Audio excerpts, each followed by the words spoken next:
The sun was not a source of life in Dry Creek. It was an adversary. It had been engaged in a relentless assault for 90 days, beating the landscape into submission. The sky was a pale, bleached white, an endless, shimmering expanse of heat that pressed down on the land, suffocating the last whispers of hope. The town itself was named for a cruel joke. The creek that gave it its name was long dead. It was now a jagged scar of cracked, gray mud and brittle, white stones. A graveyard for the cottonwoods that had once lined its banks. Their skeletal branches reached for the sky like accusations. This was the late 19th century, and while politicians in the East spoke of manifest destiny and endless bounty, the reality here was dust and desperation. The heat baked the civility out of men. Law was a suggestion, easily ignored. The only real authority in Dry Creek was the consensus of the mob, and the mob was tired, thirsty, and mean. Eli Rollins felt the grit in his teeth. It was a taste he had known his entire life, but the past 3 months had made it a constant meal. He rode a tall bay gelding, an animal whose ribs were beginning to show, a sight that caused a dull ache in Eli's chest.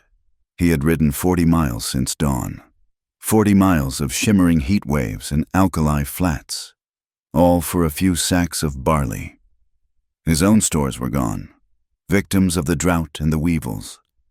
If he did not get this grain, his few remaining cattle would not survive. He was a man who preferred the silence of his ranch, the company of his horses, to the sour smell of towns. But the drought had broken his solitude. It forced him into the center of this sun-scorched crucible. He kept his hat pulled low, his eyes scanning the single, wide street that was choked with red dust. He saw her as he approached the mercantile. Miriam Harper. She stood in the narrow slice of shade provided by the wooden awning, her small daughter pressed against her skirts. Miriam was a young woman, but the relentless sun and a harder grief had carved lines of maturity around her eyes and mouth. She held her chin high, a posture of defiance that seemed to cost her a visible effort. Her calico dress was faded to a uniform dusty gray, but it was clean, the seams meticulously mended. Beside her, the child, Sarah, was a small, still shadow. The girl was 6 years old, but her eyes were ancient. They were dark and wide, and they did not dart around with childhood curiosity. They watched the street with the flat, careful assessment of someone who expected trouble. She clutched a small, empty cloth sack in one hand. She did not fidget. She did not complain about the heat. She stood with the rigid stillness of a small soldier waiting for a battle she did not understand. They were all being watched. From the deep alley between the blacksmith and the assayer's office, Atza Greyhawk observed the town. He stood so still he seemed part of the shadows, a column of quiet intensity. He was Navajo, a man of the high desert canyons, a place of wind and stone. The townsfolk, when they spoke of him at all, used crude, dismissive names. He ignored them. He was a free man, bound only by the rhythm of the seasons and the word of his elders, a concept these settlers, trapped by their debts and their fences, could not grasp. Atza was not here for the town. He was tracking a rumor, a whisper of horse thieves who moved like ghosts, leaving cold trails and ruined ranchers in their wake. But his hunt had led him here, and he always watched. The nervous, brittle interactions of these people were as readable to him as the tracks of a shod pony. Eli swung his leg over the saddle. The leather groaned, stiff with dust and heat. His knees popped as his boots hit the ground. He looped the reins around the hitching post, his movements slow, economical, conserving every drop of energy. The air that met him was a foul stew. It smelled of sour whiskey leaking from the saloon, of unwashed bodies, of the sharp, metallic tang of the blacksmith's forge, and beneath it all, the permanent, choking smell of red dust. From the Velvet Garter saloon across the street, a piano jangled. It sounded as if the player was punishing the keys, the notes sour and out of tune, a fitting soundtrack for the town.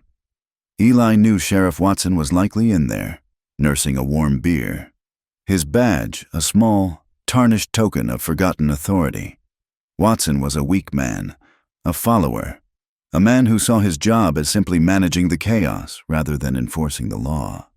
And the source of most of that chaos, Tom Garrett, was already holding court. Garrett and two of his hands were leaning against the saloon's false front, their spurs glinting. Garrett was a big man, a cattleman whose wealth had only amplified his cruelty.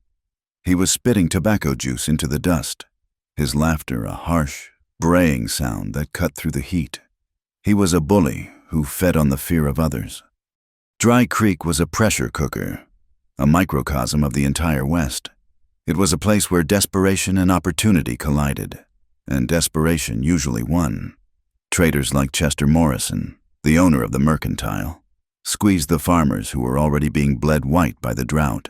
Morrison sold flour and beans, but his real trade was in debt, and he held the liens on half the homesteads in the territory. Miners, their faces pale with rock dust and their pockets empty, drifted in and out, their dreams of a motherlode dissolving into the bottom of a whiskey glass. Settlers, their canvas-topped wagons looking tired and defeated, stared at the parched land, betrayed by the colorful, lying pamphlets they had read back east.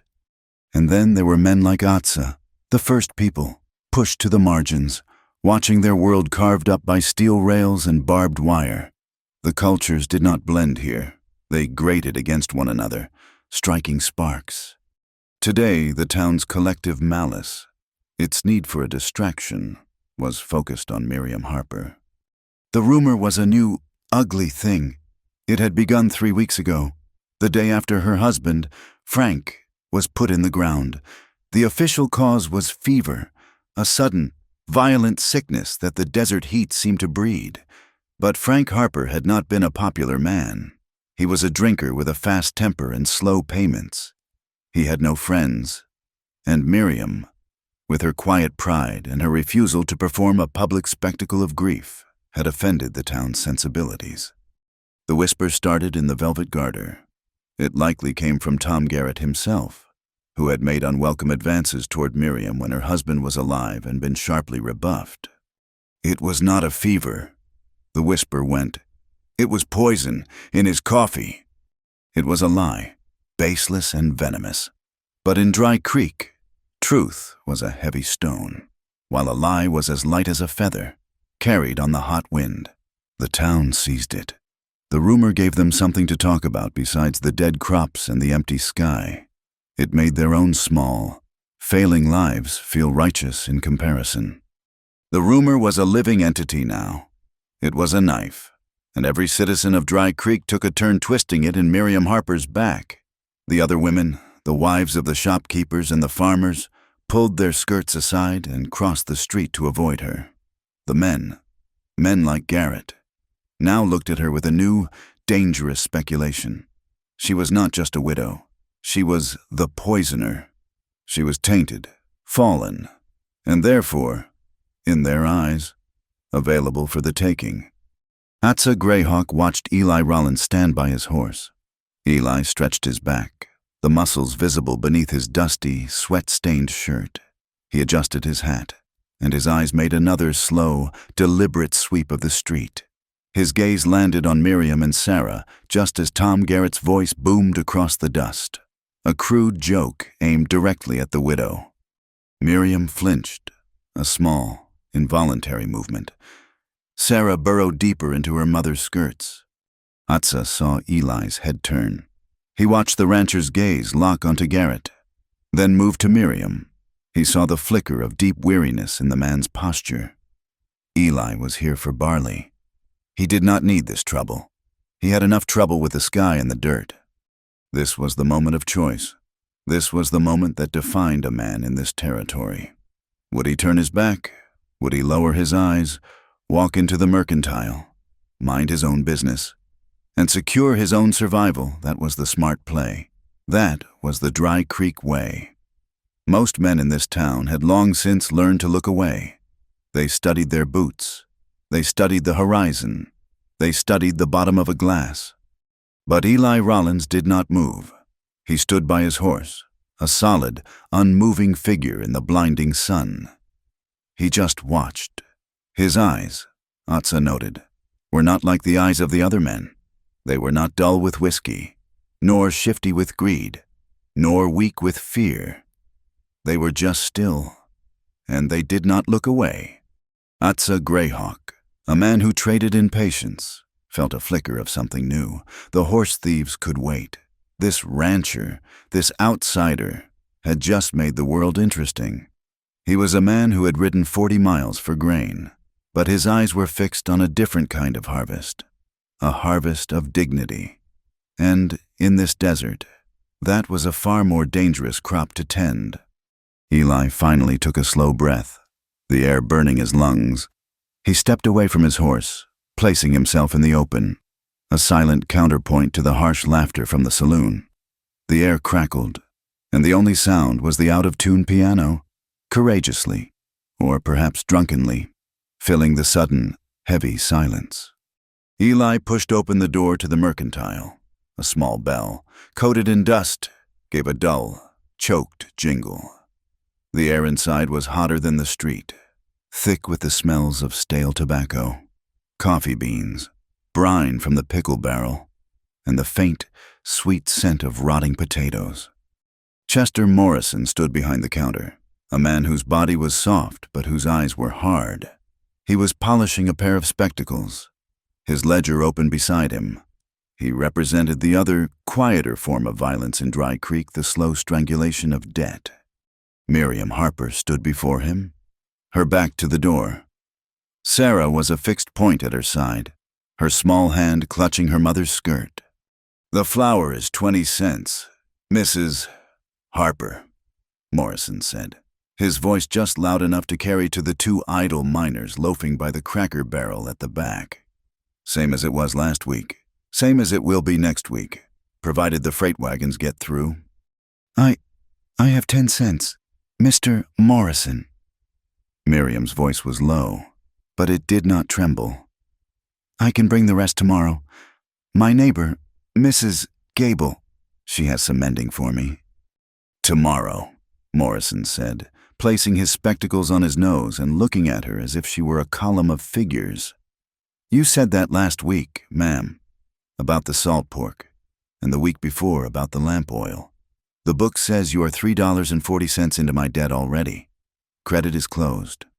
Miriam. He did not call her Mrs. Harper. He used her first name, a familiarity that was in itself an insult, a stripping of her status as a married woman, now a widow. He was reminding her she had no man to stand for her. "Please," she said, and the word was like a stone in her throat. "My daughter, we have no flour." "The town has charity for the deserving," Morrison said smoothly, his eyes flicking to the miners. "But rumor says you are not in a position to be asking for favors." "That is a lie," Sarah said. Her voice was a tiny, sharp chirp, shocking in the thick, hot air. She glared at Morrison. "You are a mean man." Miriam's hand immediately went to Sarah's shoulder. "Hush, child." Before Morrison could retort, Tom Garrett's shadow filled the doorway. He and his two hands had followed the drama from the street. Garrett took his hat off, wiping his greasy hair back. "Well now, Chester," Garrett boomed, his voice filling the small space. "Do not be hard on the pretty little widow. Maybe she is just forgetful. Maybe she forgot where she put the rat poison after she was finished with it." The two miners snickered. One of them spat a stream of brown juice onto the floor. Miriam's face went white. It was the white of bleached bone. She grabbed Sarah's hand.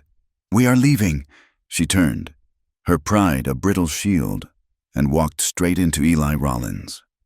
He had been standing just inside the door for a full minute, his body blocking the rectangle of blinding yellow light from the street. He did not move aside. His presence seemed to soak up all the sound in the room. His eyes were not on Miriam. They were on Tom Garrett. Then they moved, slow and deliberate, to Chester Morrison. I am here for barley, Eli said. His voice was quiet, rough with dust. 10 sacks, and a bag of that Arbuckle coffee. Morrison, flustered by the interruption, adjusted his spectacles. Rollins, did not see you. 10 sacks is a big order. That will be... And, Eli said, cutting him off, a 10-pound sack of your best flour. He walked past Miriam, his spurs making a soft, metallic ringing on the worn floorboards. He reached the counter and drew a small leather pouch from his pocket. He loosened the drawstring and pulled out 2 heavy, tarnished silver dollars. He placed them on the counter, not tossing them, but setting them down with deliberate care. The thud was loud in the sudden, absolute silence. That should cover the lady's flour, Eli said, his gaze still on Morrison. Add it to my bill. Chester Morrison stared at the coins. He looked at Garrett, whose smile had frozen. He looked at Eli, a man who just announced, in the clearest terms possible, which side he was on.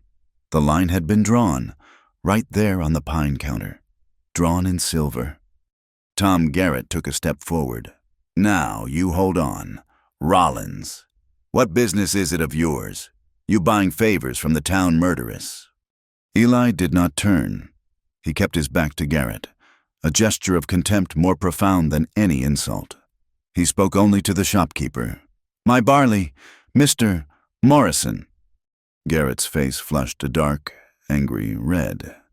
He was a man who lived on intimidation, and his currency was being refused. His hand twitched, moving near the pistol on his hip. I asked you a question, rancher. Eli turned then. He did not turn quickly, but with a slowness that was terrifying. He was a tall man, taller than Garrett, and the weeks of hunger had not hidden the lean, hard strength in his shoulders. He did not look at Garrett's gun. He looked at his eyes. And I did not answer. Eli said, Seems we both have our disappointments. The room held its breath. The 2 miners had stopped snickering. They looked at their boots. Even Garrett's own men looked nervous. Garrett was a bully, but Eli Rollins was something else, an unknown quantity, a man with nothing to lose but cattle, and a man like that was dangerous. From the alley across the street, Atza Greyhawk watched through the mercantile's dusty window. He saw the tableau, the big, loud cowboy, the small, frightened shopkeeper, and the tall, quiet rancher. He saw the woman, frozen between them. He had seen this play before, in 100 different towns. It was the old, ugly story of the pack turning on the weak. But this time, a new character had walked onto the stage. Atza watched Eli's back, the set of his shoulders. He saw no fear. He saw only decision. A seed, Atza thought, had just been planted in barren ground. Garrett, faced with a man who would not back down, did the only thing he could. He tried to save face. He spat on the floor again, a thick, dark wad. It is your funeral, Rollins. He sneered. I would not eat any cornbread she bakes, if I was you. He laughed, a harsh, joyless sound. Come on, boys. The smell in here soured. He turned and stalked out, his men trailing him like loyal dogs. The silence that fell in their wake was heavier than the heat. Chester Morrison, his hands shaking slightly, cleared his throat. He scooped the silver dollars into his hand as if they were hot. He looked at Miriam. Well, take it. It is paid for. Miriam did not move for a second. She was staring at Eli's back, her expression a mix of profound relief and a new, colder shame. She was not a charity case. She would not be, but her daughter needed to eat. She stepped forward, her voice a near whisper. The flour, Mr. Morrison. Morrison grabbed a 10-pound sack from under the counter and shoved it toward her. It landed with a soft, white puff. Miriam picked it up, Sarah's small hand, which had been gripping her mother's dress. Let go. The child, silent this whole time, walked to the counter. She picked up the small, empty sack she had brought from home, and carefully, with practiced efficiency, began to transfer the flour from Morrison's sack into her own. Her movements were quick, her small brow furrowed in concentration. She pursed her lips, pressed into a thin, determined line, refusing to spill a single grain. She was 6 years old, and she was already bearing the weight of her mother's shame and the town's prejudice. When she was done, she tied the top of her sack. Miriam placed her hand on the child's head. She did not look at Eli. "I will get your barley, Mr. Rollins," Morrison said, his voice now obsequious, hurrying to the back room. Eli turned. He and Miriam were alone in the main room. Sarah moved to stand behind her mother's skirts again, her small hand clutching the precious flower. Miriam finally looked at him. Her eyes were the color of a winter sky, gray and full of storms. "I thank you, sir. We will repay you. I will do your mending. I will." "There is no debt, ma'am," Eli said. He was not a man of easy words. He felt clumsy, his voice too loud in the quiet room. The flower was for the child. "We do not take charity," she said, her chin coming up. "It was not charity," Eli said, his gaze steady. "It was flour." He did not know what else to say. He nodded, a short, stiff gesture, and turned back to the counter just as Morrison returned. Miriam lingered for a half-second, as if she wanted to say more, to argue or to thank him again. But she did not. She took Sarah's hand and walked out, the broken bell giving a sad, final jingle. As Eli paid for his own supplies, the whispers had already started. The two miners were muttering to each other. Dipping his stick in that well, is he crazy, if you ask me? Helping her, it is as good as saying he was in on it. Garrett will not let this go. Not now. He made Garrett look small. Eli heard them. He was meant to hear them. He ignored them, shouldering a sack of barley and carrying it out to his wagon. He made 10 trips. 40 miles he had ridden for this. And now he had purchased something far heavier than grain. He had bought a side. He had bought trouble. He finished loading, tied down the canvas, and watered his horse at the trough. He saw them then, Miriam and Sarah. They were at the end of the street, 2 small, dusty figures walking toward the edge of town, toward the small, broken-down homestead Frank Harper had left them. They did not look back. Eli pulled himself into the saddle. His bones ached. The 40-mile ride home, into the setting sun, suddenly felt like 100. He turned his horse's head, his gaze lingering for a moment on the small, retreating figures. He had come to town for barley. He had found something else. He had seen an injustice so plain and so ugly that even a man who wanted to be left alone could not turn his back. It was a small tilt in the axis of his world. A small choice, but he felt the weight of it, as real and as heavy as the silver dollars he had left on the counter. He nudged his horse into a walk, riding out of town. Atza Greyhawk watched him go. He watched the straight back, the way the man rode, steady and sure, not looking back. The rancher was a fool. He had stepped between the pack and its prey. He had no allies. He had no understanding of the real game being played in this town. Atza stepped from the shadows of the alley. His own horse, a lean Mustang, tethered nearby. He checked the sun. The day was ending, but the real trouble was just beginning. The horse thieves were a simple problem. This was complex. "This cowboy," Atza said softly, his voice a dry rasp. "He will need me." He swung onto his horse in one fluid motion, a man made of shadow and dust, and turned his horse not toward the mountains, but toward the faint trail Eli Rollins was leaving in the red dust.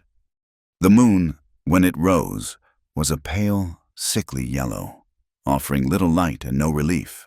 The heat, which should have retreated with the sun, clung to the earth like a fever blanket. The dust itself seemed to hold the day's warmth, radiating it back into the thick, still air. Atza Greyhawk moved through this landscape not as a man, but as a part of the night. His feet made no sound on the packed, cracked earth. He led his Mustang, its shod hooves wrapped in scraps of buffalo hide, a trick his grandfather had taught him for moving through hostile territory. He was not following Eli Rollins now. He had watched the rancher's wagon make its slow, painful progress toward the horizon until it was just a speck, and then nothing. He had watched Miriam Harper and her daughter retreat to their small, sagging ranch house at the edge of the arroyo, a single, defiant lamp glowing in the window. Now, he was on his own business, the business that had brought him to this parched land in the first place. He found the tracks 3 miles north of Dry Creek. In the soft sand of a dry wash, they were exactly as the whispers had described. A dozen horses, maybe more. They were shod, and shod recently. They were being pushed hard, their hooves digging deep, a sign of panic or cruelty. These were not his people's ponies. This was a white man's raid. Atza knelt, his fingers tracing the edge of one print. He tasted the air. It was heavy, sour, and carried a new scent on it, a faint, acrid smell of ozone and distant, unfallen rain. A storm was coming. It was still a day away, maybe 2, but the sky was beginning to coil. He followed the tracks. They moved with a clear purpose, avoiding the open land and sticking to the gullies and shadowed arroyos. The thieves were skilled, but they were not from here. They did not know the land's secrets. They left a trail a child could have followed. After an hour, he heard a low murmur of voices, carried on the thickening air. He left his horse tied in a cluster of mesquite and went forward on foot, moving low and silent, a snake over the rocks. The tracks ended at a small, hidden corral tucked into a box canyon. A small fire, barely aglow, was shielded by a ring of stones. Atza saw 3 men. He did not recognize them. They were hard-bitten, trail-worn men, the kind who found employment in violence. And he saw Tom Garrett. Garrett was not with the other 3. He was sitting on his own horse, just outside the ring of firelight, his face half in shadow. A 5th man stood beside him, holding a leather satchel. This man was not a rider. He wore a town coat, despite the heat, and his hands were soft. He was a foreman, a clerk, a man who did another's bidding. Atza settled behind a rise of sandstone, close enough to hear, close enough to smell the whiskey on the foreman's breath. Mr. Morton is pleased with the distraction, the foreman said, his voice a low, nervous monotone. He handed a small, heavy cloth bag to one of the thieves, who quickly tucked it away. This is the final payment for the last string you ran north. A pleasure, one of the thieves said, his voice a gravelly rasp. Though this land is drier than a preacher's sermon, not much left to take. That is not your concern, the foreman said. He then turned his full attention to Garrett, who had not spoken. Your own payment, Mr. Garrett, for services rendered in town. He passed a similar, smaller bag to Garrett, who grunted and made it disappear inside his duster. Morrison is a fool, Garrett said, his voice a low rumble. That new rancher, Rollins, he stuck his nose in, made me look small. Rollins is an irrelevance, the foreman said dismissively. He is one man. The point is the widow. The rumor was supposed to be enough. Mr. Morton is not a patient man. He has been generous. He wants that land. It is just land, Garrett said, shrugging. Worn out, like all the rest.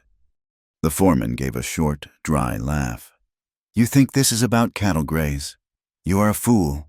Tom, it is not what is on the land. It is what is under it. Frank Harper was a drunk, but he was not an idiot. He dug a test well 300 yards from his house. He found it. Found what? Water, the foreman said, and the word hung in the hot, dark air like a jewel. Not a seep, not a trickle, a river, an underground river, flowing clean and strong. While this whole territory turns to dust, the Harper place is sitting on an ocean. Mr. Morton wants it. He will have it. Atsa's blood went cold. It was not a figure of speech. He felt a sudden, sharp chill. Despite the oppressive heat, water, the lifeblood, the one thing more valuable than gold, this changed the shape of the entire world. So the rumor, Garrett began. The rumor was to make her an outcast, the foreman said, his voice turning sharp and cold. To make the town push her out, to make her life so miserable she would sell the place to Mr. Morton for pennies, just to escape. But she is stubborn, and now this rancher, this Eli Rollins, is giving her courage. He took a step closer to Garrett's horse. So, we move to the next step. Mr. Morton wants her gone. By the end of the week, the rumor did not work. So, get rough, burn a hayrick, spook her cattle, show her what it means to be a woman alone, a woman the town already hates. Make her run. Do you understand me? That costs extra, Garrett said. It has already been paid, the foreman said. Just do it, or Mr. Morton will find someone who can, and he will not forget his friends or his failures. The foreman turned and walked to his own horse, tethered nearby. He mounted and rode away, not looking back. Tom Garrett sat still for a long moment, the small firelight playing on his heavy, brutal features. Then he looked at the 3 horse thieves. You 3, Garrett said. You want to make some real money, the easy kind. Atsa had heard enough. He slipped back, as silently as he had come, a shadow retreating from the firelight. He retrieved his horse, his mind racing, connecting the disparate threads. The horse thieves he had been tracking were a tool. Tom Garrett's cruelty was a tool. The town's venomous rumor was a tool. And the hand holding all of these tools belonged to a man he had never seen. A man named Silas Morton, a man who would steal the earth's blood for profit. He rode not to the high canyons, but to a low mesa that stood between Dry Creek and the Harper homestead. From here, he could see the distant, scattered lights of the town, a small cluster of poison, and he could see the one, solitary lamp in Miriam Harper's window, a tiny point of light, fragile and besieged. The air was changing. The wind had a new voice, a low, mournful sigh that promised violence. The clouds, invisible in the blackness, were piling up, a heavy, suffocating weight in the sky. Atsa stood beside his horse, looking out over the desert. This was not his fight. These were not his people. His people. The dying had been hounded, hunted, and driven from their own lands by these very people. They had been lied to, cheated, and killed, all for the grass, the minerals, and the water. Why should he care if one white man stole from another? Why should he interfere as they tore each other apart with lies and greed? His first duty was to his own, to the horse thieves who were preying on the ranches far to the north. This was just a town eating its own. He looked at the small, distant light. He thought of the child, Sarah, her eyes old and flat. He thought of the widow, standing straight in the face of Morrison's scorn. And he thought of the rancher, Eli Rollins, a man who had looked at all the angles and chosen the one that brought him nothing but trouble. He remembered the words of his grandmother, spoken by a fire in a canyon long ago. The path of virtue, she had said, is not for a single tribe. It is for all who walk under the sky. Freedom is not a color. It is a condition of the spirit. Silas Morton was not just stealing land. He was poisoning a community. He was twisting the truth. He was using the town's own darkness against itself. This was a sickness. It was a disruption of the balance, a hoarding of life that was meant to be shared. Atsa Greyhawk made his decision. He would not ride north. Not yet. He pulled his blanket from his saddle roll and sat, facing the east, his back against a juniper stump. He would wait for the sun. He would wait for the storm. He would wait for the next move from the darkness. There was the conflict with nature, the coming storm, a thing of pure, senseless power. There was the conflict with the mob, the town of Dry Creek, a thing of bitter, fearful spite. And now, he saw the third, deepest conflict the Shadow wore, waged by a man who would drain the land of its heart for profit. Atsa sat between them all, a single, quiet man in the vast, dark desert. He had chosen his position. He would be the balancer. So, Eli Rollins did not make the 40-mile ride back to his own ranch. The weight of the barley in his wagon was matched by the weight of the silence in his gut. He had seen the way Miriam Harper walked away, straight-backed and brittle, and the way her daughter had to be a small woman instead of a child. He had come to town for animal feed, and he had stepped into a human brawl he did not understand and did not want. He drove his wagon 2 miles out, to a small stand of ironwoods, and made a cold camp. He did not build a fire. He ate a piece of hardtack from his saddlebag and watched the stars get swallowed by a high, thin layer of cloud. He told himself he was just resting his horse. He told himself he had done enough. He told himself, as he lay on his bedroll, that it was not his business. The lies did not comfort him, and he did not sleep. Before the sun had turned the sky from gray to pale yellow, he was up. He did not turn his wagon west, toward his own empty ranch. He turned it east, back toward the Harper place. He had 1 small sack of seed corn in his wagon, a tough, drought-resistant strain his father had sworn by. It was not much, just a handful. Really, it was all he had left. He pulled up to her homestead as the sun's first rays were cutting across the flat. The place looked even worse in the morning light. The small house sagged, as if it had given up. The barn was a patchwork of different woods and rust. Miriam was already outside, hauling a bucket of water from the well. When she heard the wagon, she dropped the rope and the bucket clattered against the stone. She did not run. She stood her ground, but her hand went to the small paring knife she wore on a leather thong at her waist. Eli stopped the wagon 10 yards from her. He got down slowly, making no sudden moves. He held no rifle. In one hand, he held his shovel. In the other, he held the small cloth sack of seed corn.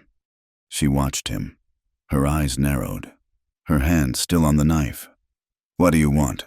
Her voice was harsh, scraping the morning air.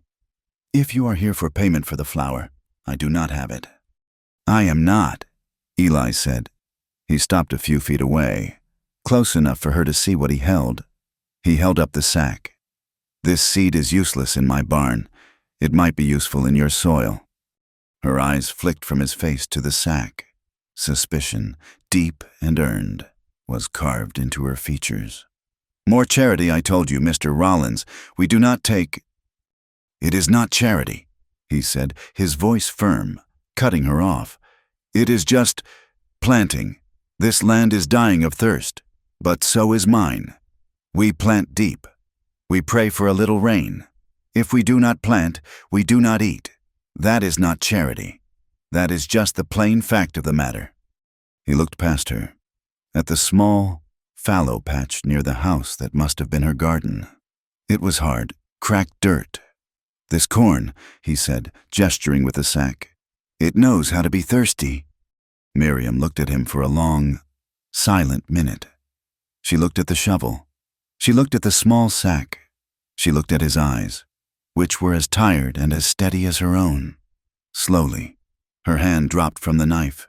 She gave a single, sharp nod. "The ground is hard." "So is the shovel," he said. He walked to the garden patch and struck the earth.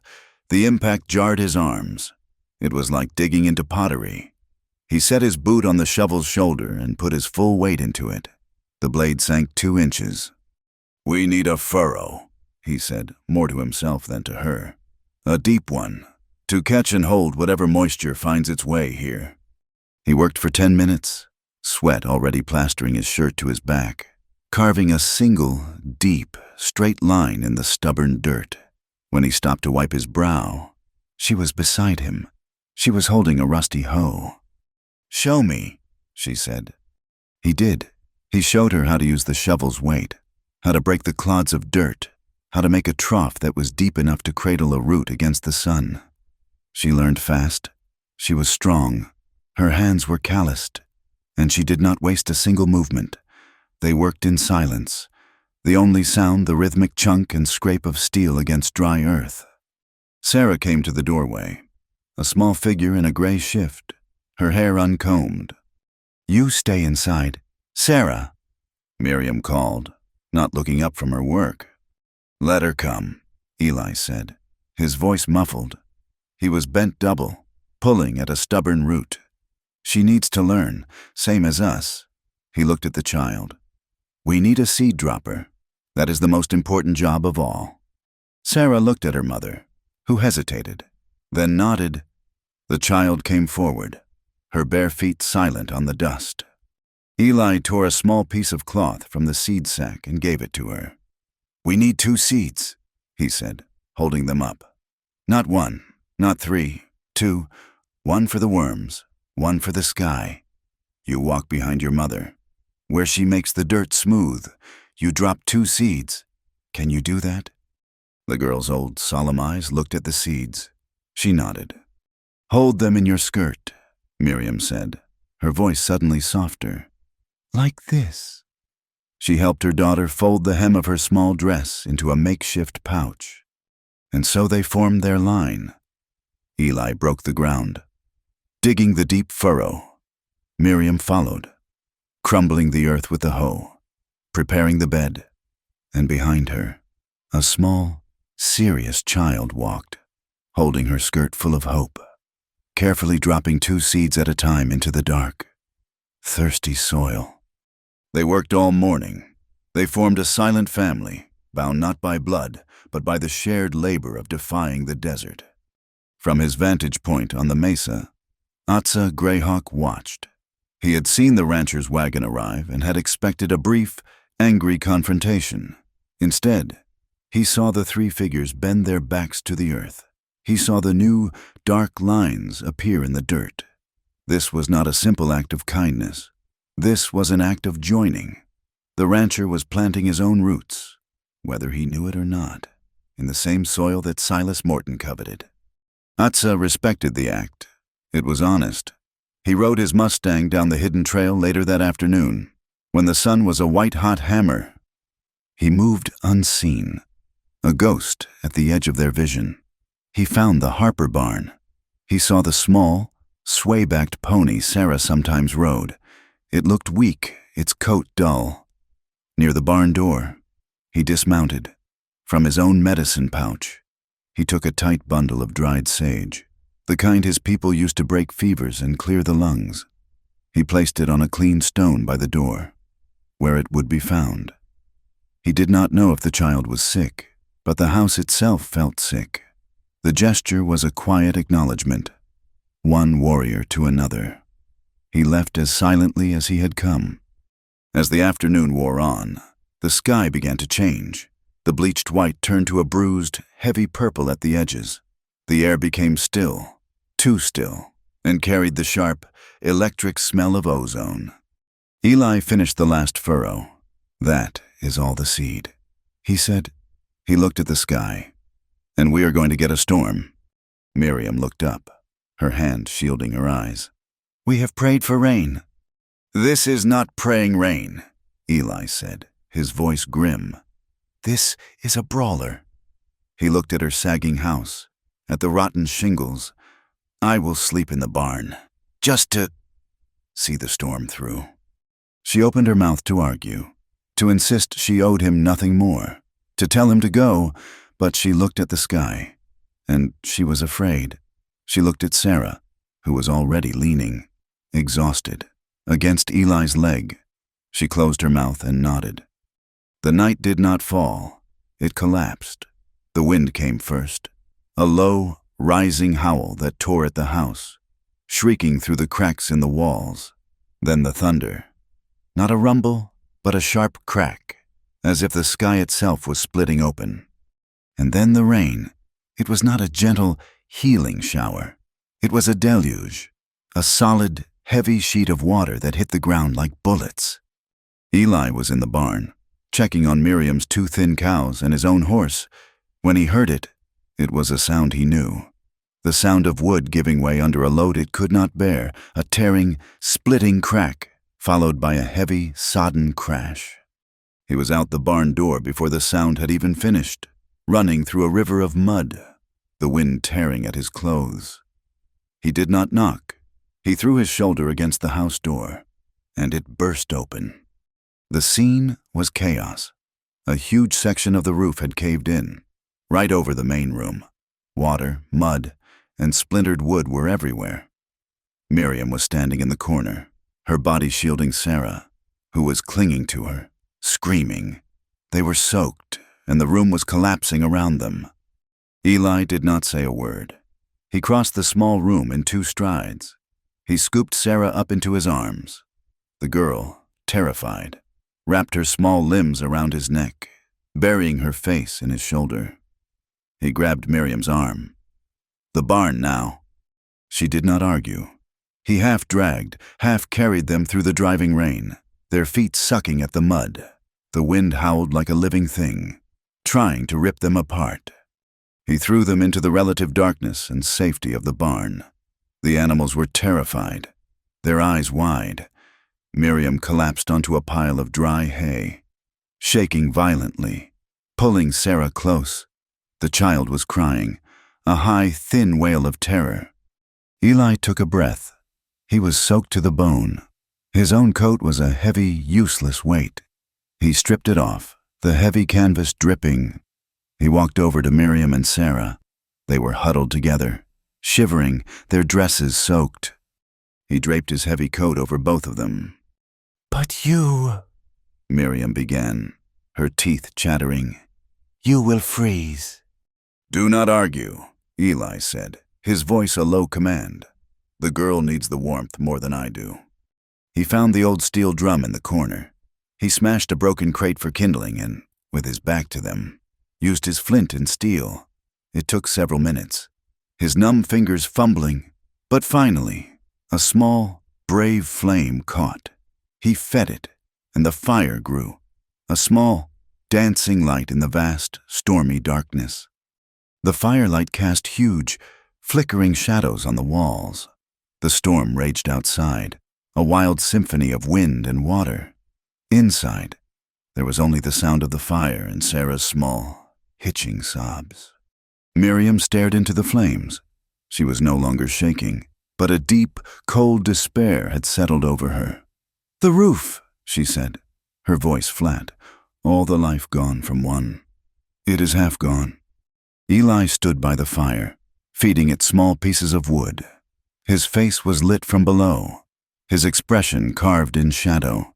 He looked at the ruin of the woman and the child, and then he looked at the barn door, as if he could see the house through the storm. "We will build it back," he said. It was not a promise. It was not a comfort.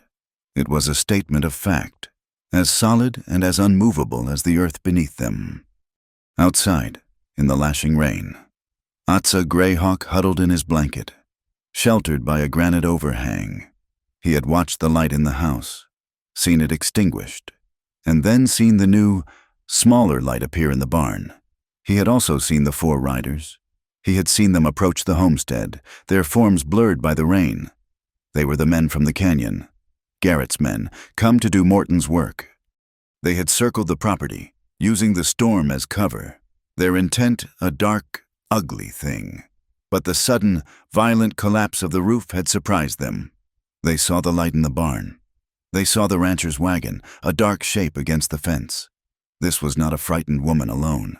This was something else. The storm was too wild, the situation too complicated. Atza watched them confer, their heads bent against the wind. Then, frustrated, they turned their horses and retreated into the night. The dawn broke cold and clean, the world washed and broken. The air smelled of mud and ozone. Eli, Miriam, and Sarah emerged from the barn, stiff and cold, into the new, quiet day. They stood and looked at the house. It was a wreck. The roof was gone, a gaping hole open to the sky. The interior was a slurry of mud, splintered wood, and ruined belongings. Miriam's bed, her table, the few things she had left were destroyed. Miriam closed her eyes.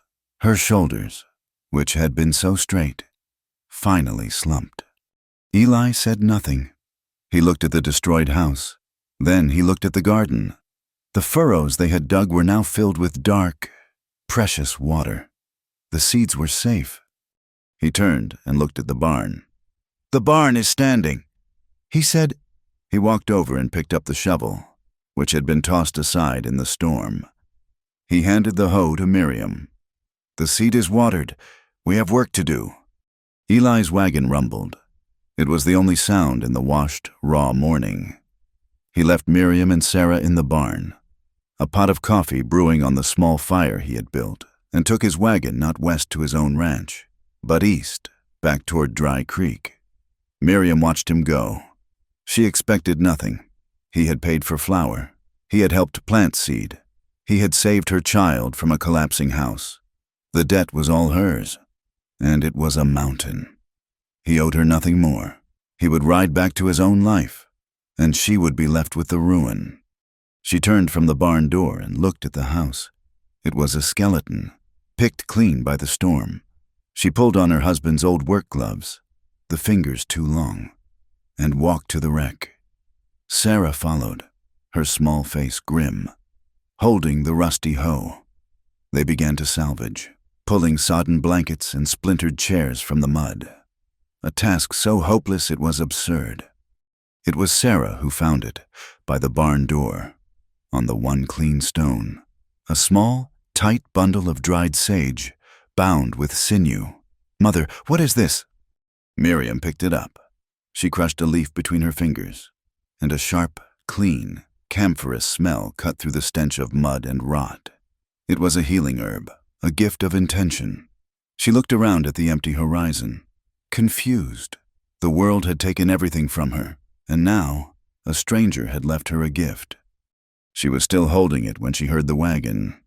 Eli Rollins was back. It was midday. His wagon was not empty. It was piled high with fresh-cut pine boards, their sawn edges sharp and yellow. He had a keg of nails, a new hammer, and 2 heavy cross-cut saws.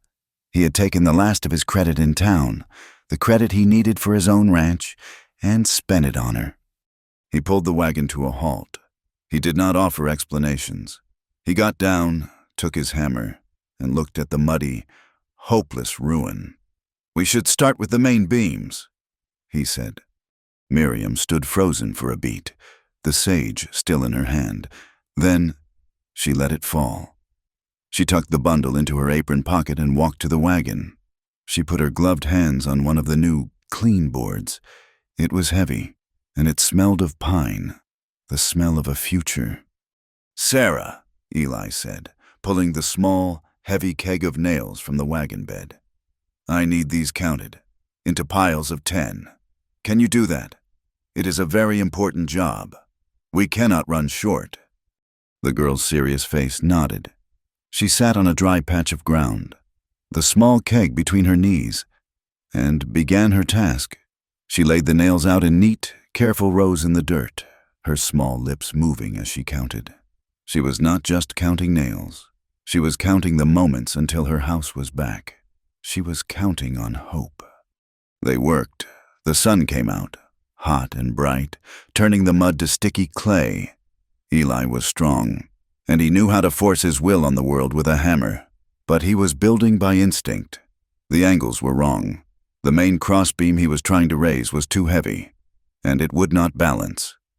"It will not hold," Miriam said, her hands braced against the wood, her shoulders shaking with the strain. "It will hold," Eli said, his voice a grunt, sweat and mud caking his face. "It will fall.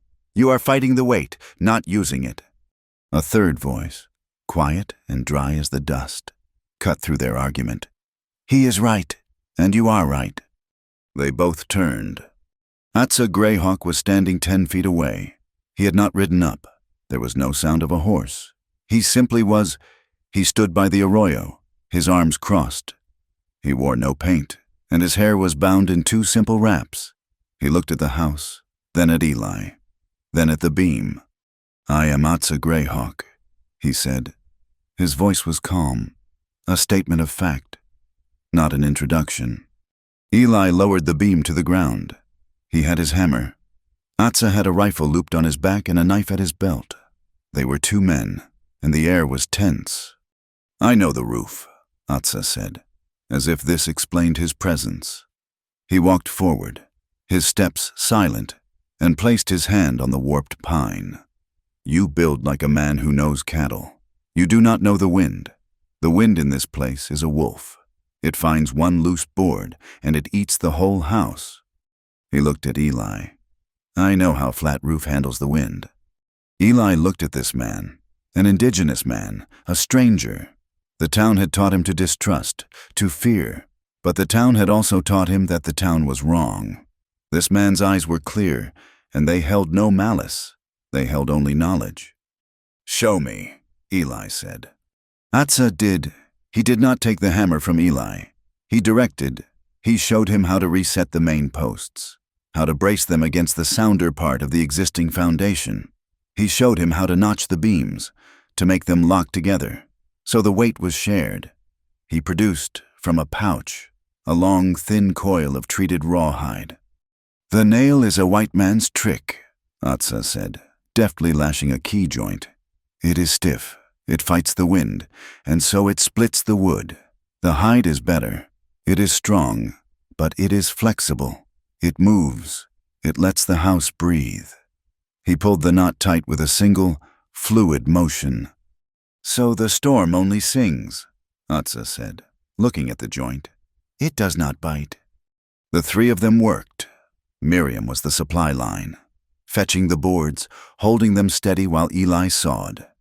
Eli was the muscle, his strength now guided by Atza's precise, quiet instructions. And Atza was the architect, a man who understood the balance of a world that Eli and Miriam were only just learning to survive in. They were building a new frame, and they were building a new trust, a strange, three-way alliance against the desert. They were so focused on the work, on the rhythmic sound of the saw and the hammer, that they did not hear the buggy until it was almost upon them. It was the foreman, the clerk from the canyon, Silas Morton's man. He was not alone. Sheriff Watson was beside him, his badge glinting, his face a mask of uneasy authority.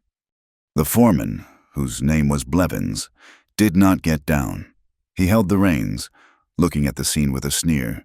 He saw the ruined house, the new lumber, the rancher, the Indian, and the widow, all covered in mud. "A terrible tragedy. Mrs. Harper," Blevins called, his voice oozing a false sympathy that was louder than an insult. "A terrible thing." He looked at the new frame. "But I see you have company." "State your business," Eli said, his hammer held low in his hand. "Business," Blevins said. "I am here as a concerned citizen. The town council is concerned." His eyes, cold and reptilian, settled on Miriam. "They are saying a toxic woman brings disaster. First a husband, now a house, and now this." He gestured to Atza. "This is not a decent, God-fearing home, ma'am. This is a curiosity." Eli took a step forward. "Get off this land."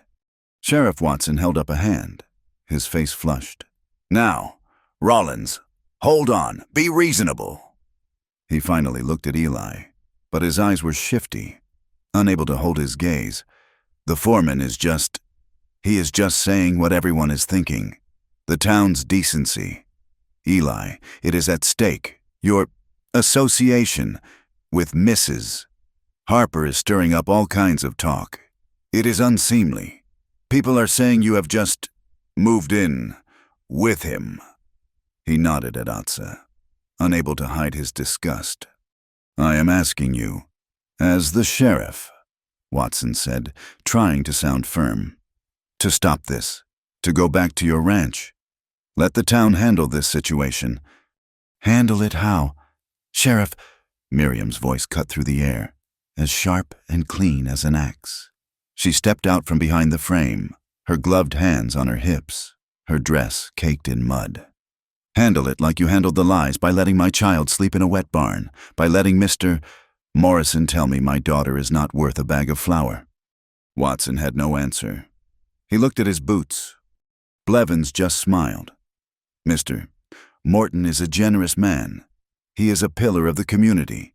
He asked me to tell you he would buy this wreck from you, Mrs.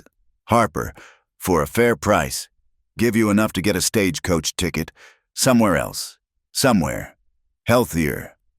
"Tell Silas Morton," Eli said, his voice a low, dangerous growl, "that if he is so generous, he can come here and say that to my face. Now get out." Blevins' smile faltered. He looked at Eli's hammer, and then at Atsa, who had not moved or spoken, but whose entire body was coiled like a snake. Atsa was just watching. Blevins did not like being watched that way. "You are making a mistake, Rollins." Blevins snapped, his voice losing its oily tone. He slapped the reins, and the buggy turned in a wide, angry circle, spraying mud. "You are all making a big mistake." They watched them go, two men representing the law and the money, both of them rotten. The air was foul with their presence. The story in town, when Watson and Blevins returned, was immediate and toxic. Rollins, the story went, had moved in with the poison widow. He had brought a savage with him. They were building some kind of fortress out there. Tom Garrett, in the Velvet Garter, slammed his fist on the bar. "He cannot do that," Garrett roared. "He cannot make a fool of the sheriff. He cannot make a fool of me. I will see how long that rancher lasts. I will run him and his redskin friend out by morning." That night, they were too tired to be afraid. They made a simple meal of corn cakes, cooked over the fire in the barn. They had decided to work until the roof was on, and then they would sleep in the house. For now, the barn was home. Sarah, exhausted from her day of counting, fell asleep leaning against Eli's side.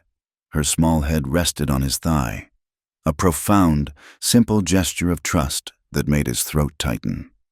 Miriam sat on the other side of the fire, mending a tear in Sarah's dress, her face softened by the firelight. They did not talk. There was nothing to say that the day's work had not already said. They were a family, for this one night, a strange, broken, and determined family.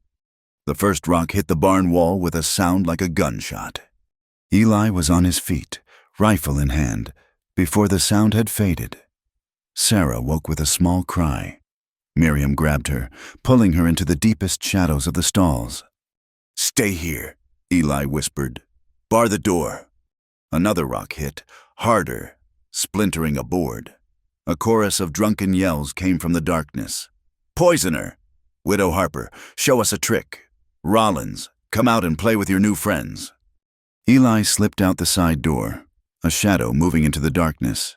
He saw them, 4 men, near the silhouette of the new frame. They were throwing stones, emboldened by whiskey and numbers. One of them, he recognized as one of Garrett's men, was holding a torch. "That is enough," Eli yelled, his voice carrying in the cold night air. He chambered around and fired a single shot, high into the black, starless sky. A warning. The men just laughed. "Big talk. Rollins," the leader yelled. "The one with the torch? He is all alone. Maybe we should warm the place up for you. Burn that Indian out." The man raised the torch, moving toward the fresh, dry pine of the new frame. A different sound. Not the heavy boom of Eli's rifle, but a sharp, flat crack that echoed from the arroyo. The torchbearer's hat flew from his head. He screamed, a high, thin sound, and grabbed his scalp, his hand coming away wet. Not with blood, but with the muddy water from a puddle he had just been standing in. The men froze. A second crack, and a splinter of wood flew from the new porch, just inches from the man's boot. Atsa Greyhawk stepped out from the darkness of the arroyo, his rifle held low. He did not speak. He did not have to. He was a rifleman, and he had just shown them that he was not aiming at the sky. He was aiming at them. The men, their drunken courage evaporating, scrambled for their horses. They fled, falling over each other in their panic to escape the silent, deadly marksman. Miriam came out of the barn, her face pale in the moonlight. She was holding the pitchfork, its tines sharp and ready. She had been prepared to fight. She looked at Eli, who was lowering his rifle. Then she looked at Atsa, who was walking slowly toward them. She turned her head, looking into the darkness where the thugs had fled. Her whole body was shaking, but not from fear. It was rage, a lifetime of it. "If there is shame here," she yelled, her voice breaking but powerful.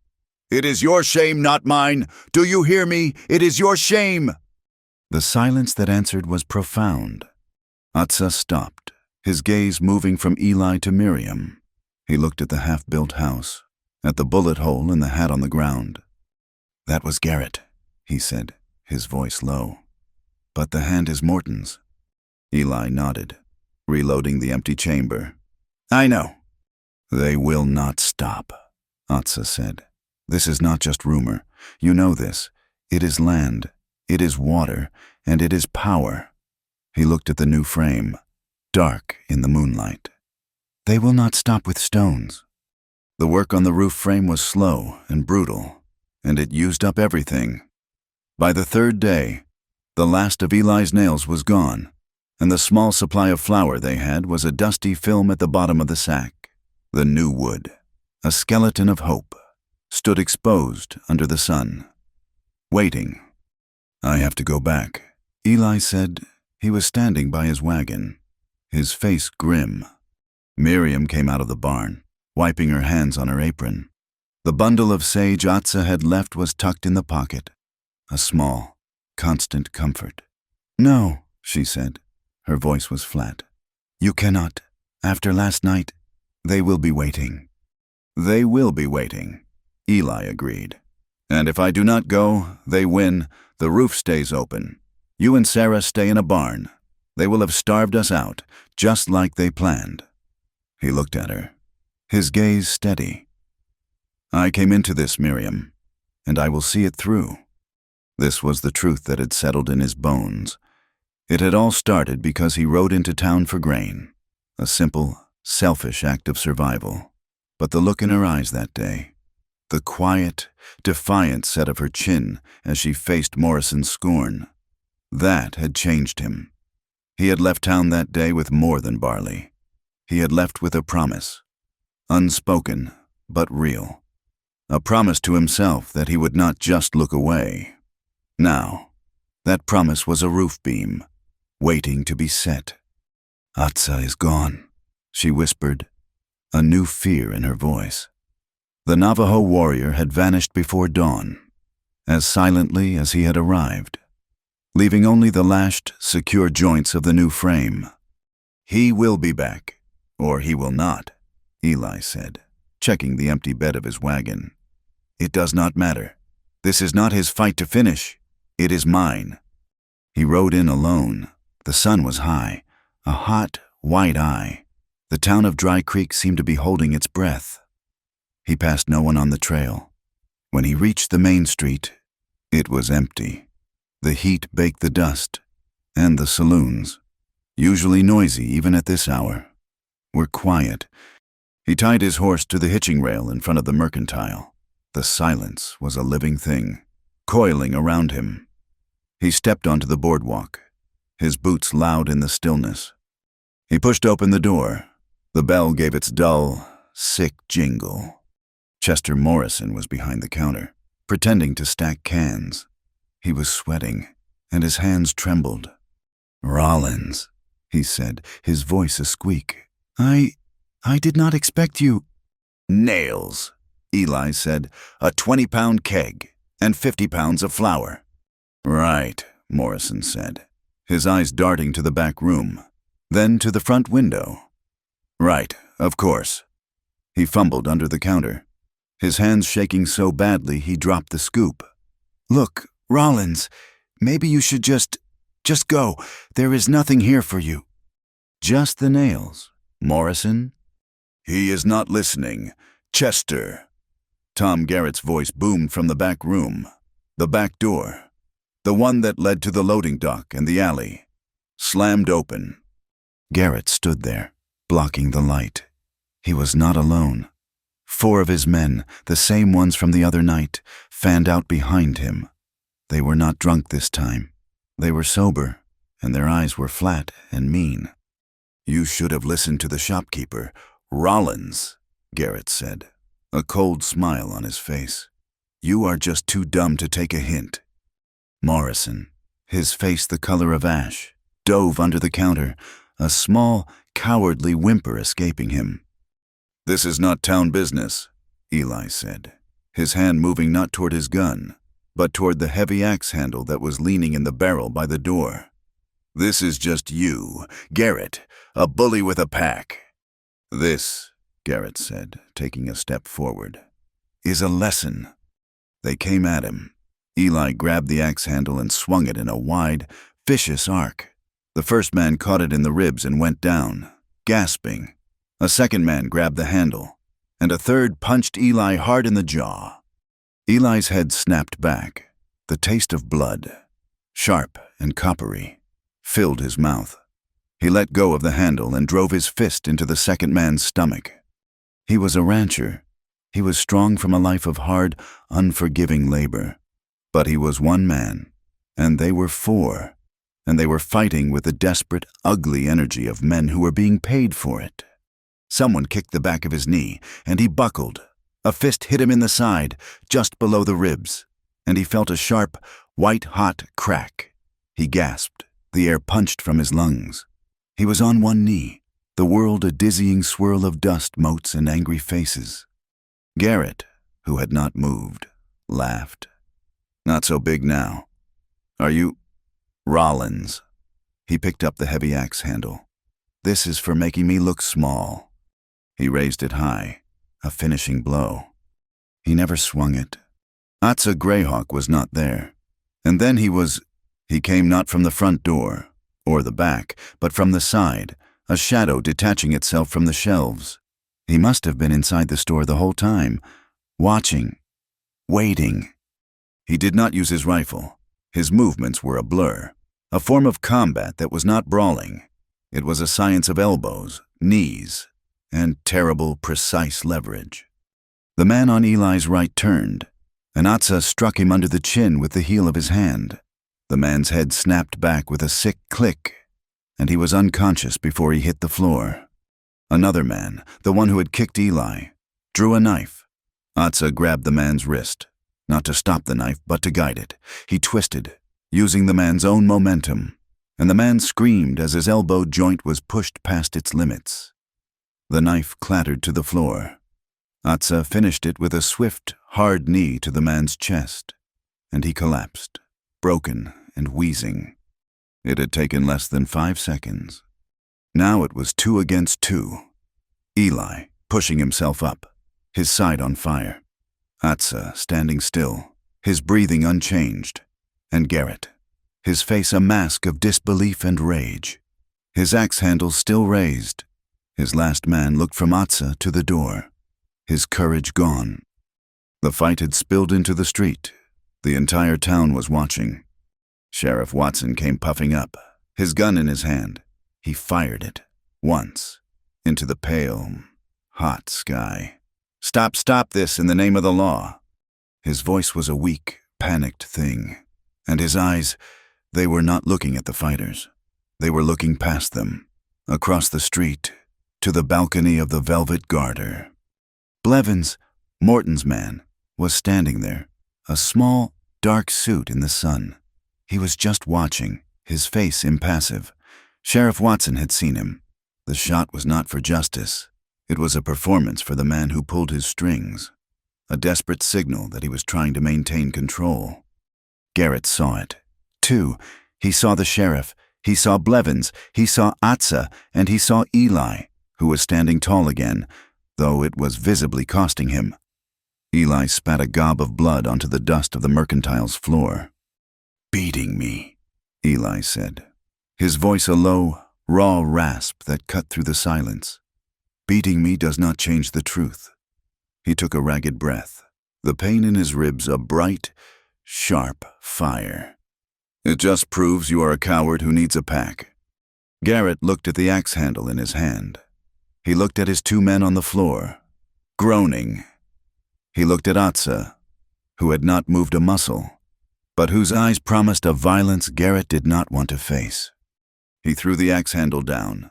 It clattered on the boards. "This is not over. Rollins, this town will not have you." He turned and stalked out, his remaining men scrambling after him. Eli stood there, swaying. The world was beginning to spin. He looked at Atsa. "I thought you had left." "I was checking the tracks," Atsa said. "The wolves hunt in a circle. I stayed inside it." Eli nodded. He walked to the counter, where Morrison was slowly, cautiously, peeking out. "My nails," Eli said. "And the flour."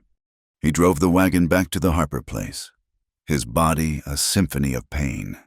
Every jolt of the wagon wheels was a fresh agony in his side. Atsa rode beside him for a mile, his face unreadable. "They will be back," Eli said. "Yes," Atsa said. "I will be ready." "No," Atsa said. "You will be beaten, or you will be dead. This is not a fight of fists. It is a fight of paper and water." He reined in his horse. "Heel. I have other work to do." And he was gone, melting into a stand of mesquite. When Eli pulled into the yard, Miriam saw him, and her hand flew to her mouth. He did not get down from the wagon. He could not. She helped him. He was a dead weight, his arm slung over her shoulder, his breath coming in short, painful gasps. She got him into the barn, onto the clean pile of hay that had become his bed. Sarah stood at the entrance, her small face pale with terror. "Is he dead?" "No," Miriam said, her voice sharp. "He is hurt. Bring me the water bucket and my sewing basket, the one from the house." She cut his shirt away. The setting sun, coming through the barn door, lit the damage. His side was a vast, dark, purple bruise, already swelling. There was a long, deep gash over his right eye, bleeding sluggishly, matting his hair with blood. She came back with a wet cloth and her sewing basket. Her hands were shaking so hard she could not thread the needle. She was crying, silent, hot tears that dripped onto her hands, tears of rage, tears of fear. "I told you," she whispered, her voice choking. "I told you not to go." Eli, his eyes closed, reached up and his hand found hers. His was large, calloused, and covered in his own drying blood. Her hand was small and trembling. He just held it. "Miriam," he said, his voice a whisper. "Your hands, they are shaking." "I cannot," she sobbed. "I cannot stop." He covered her hand with his, holding it steady. He brought her trembling fingers, needle and all, to his face. "It is all right," he breathed. "You are just mending. That is what you do. You mend things." Their faces were inches apart. He smelled of sweat, dust, and blood. She smelled of the sage in her pocket. He could feel her breath, warm and fast, on his skin. He saw the tracks of her tears in the dust on her cheeks. He saw her, not as a victim, not as a widow, but as a woman, strong and terrified, and he was overwhelmed by a feeling he did not have a name for. He did not move. He just watched her. He gave her the choice. Slowly, her breathing steadied. Her eyes met his. The shaking stopped. She leaned in, a fraction of an inch. It was not him moving. It was her. She pressed her lips to his. It was not a kiss of passion. It was a kiss of anchors. It was a kiss of shared pain, of profound, aching gratitude. It was slow, and it was short. It tasted of salt and dust and a little of blood. It was a promise that he was alive, and she was, too. It ended. She pulled back, her eyes clear. Her hands were perfectly steady. "This will hurt," she said. "I know," he said. She put the needle to his skin. Later that night, the moon was a high, cold sliver. Eli was asleep, a deep, exhausted sleep brought on by pain and laudanum she had given him. Miriam sat at the barn door, watching the stars, the rifle across her lap. Atsa stepped from the darkness. She did not startle. She had been expecting him. "He will heal," Atsa said. "I know," she replied.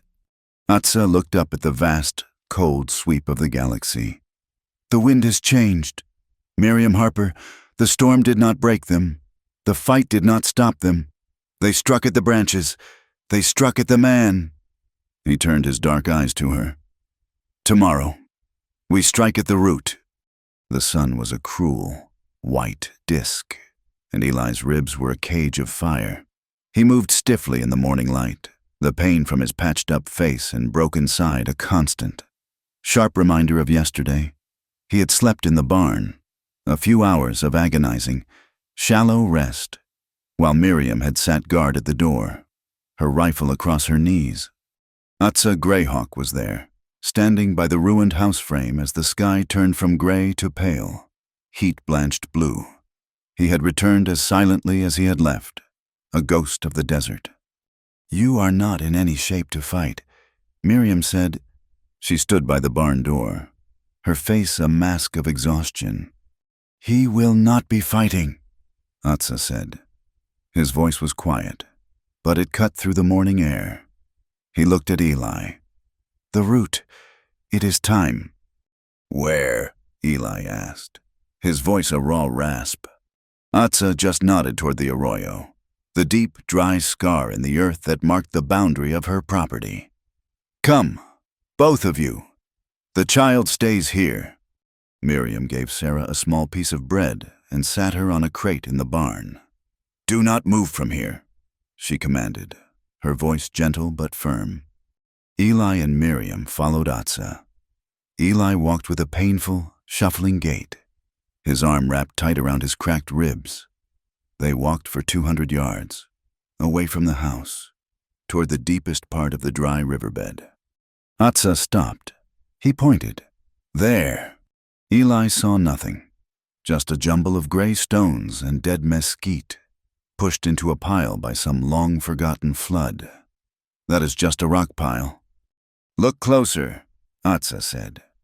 He walked forward and, with a grunt, pushed aside the largest, flattest stone. Underneath, it was not solid earth. It was a crude plankboard cover, rotted at the edges. "My husband?" Miriam whispered, her hand going to her throat. "He was always digging. He said he was looking for minerals. He told me to stay away from here." Atsa and Eli, straining, pulled the cover away. It opened onto a dark, narrow hole, about 3 feet wide. It was not a well. It was a test shaft, dug with a post-hole auger and a shovel, braced with failing bits of timber. "What is it?" Eli asked, peering into the darkness. Atsa knelt, his eyes scanning the ground around the hole. He picked up a small, rotted piece of wood. "This is a survey stake. There is another," he pointed, 30 yards south, and another. "He was marking a claim," Eli said, the pieces beginning to connect, forming a shape far darker than the hole in the ground. "He found it," Atsa said. He was looking at Miriam. "Your husband found the water. Not your well, the river, the one I heard Blevins speak of in the canyon." Atsa stood, his face hard, his gaze sweeping across the parched, dead land. "This is the story.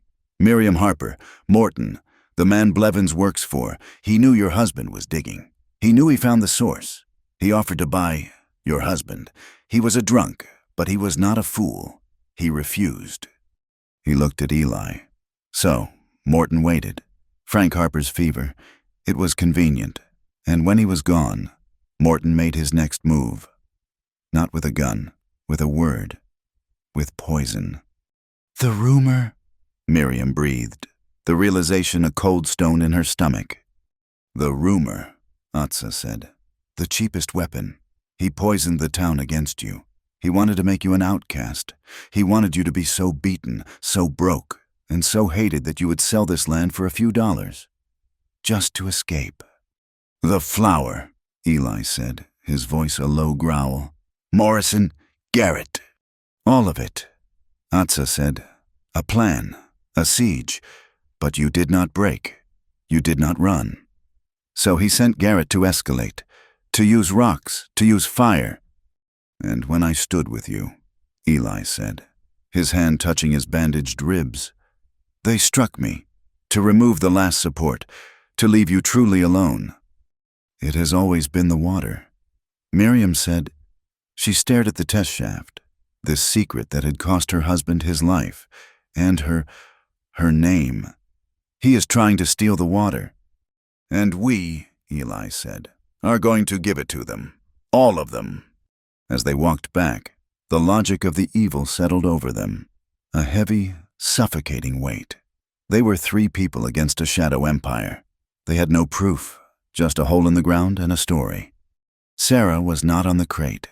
She was by the fence line, near the spot where the new frame stood, digging in the mud with a stick.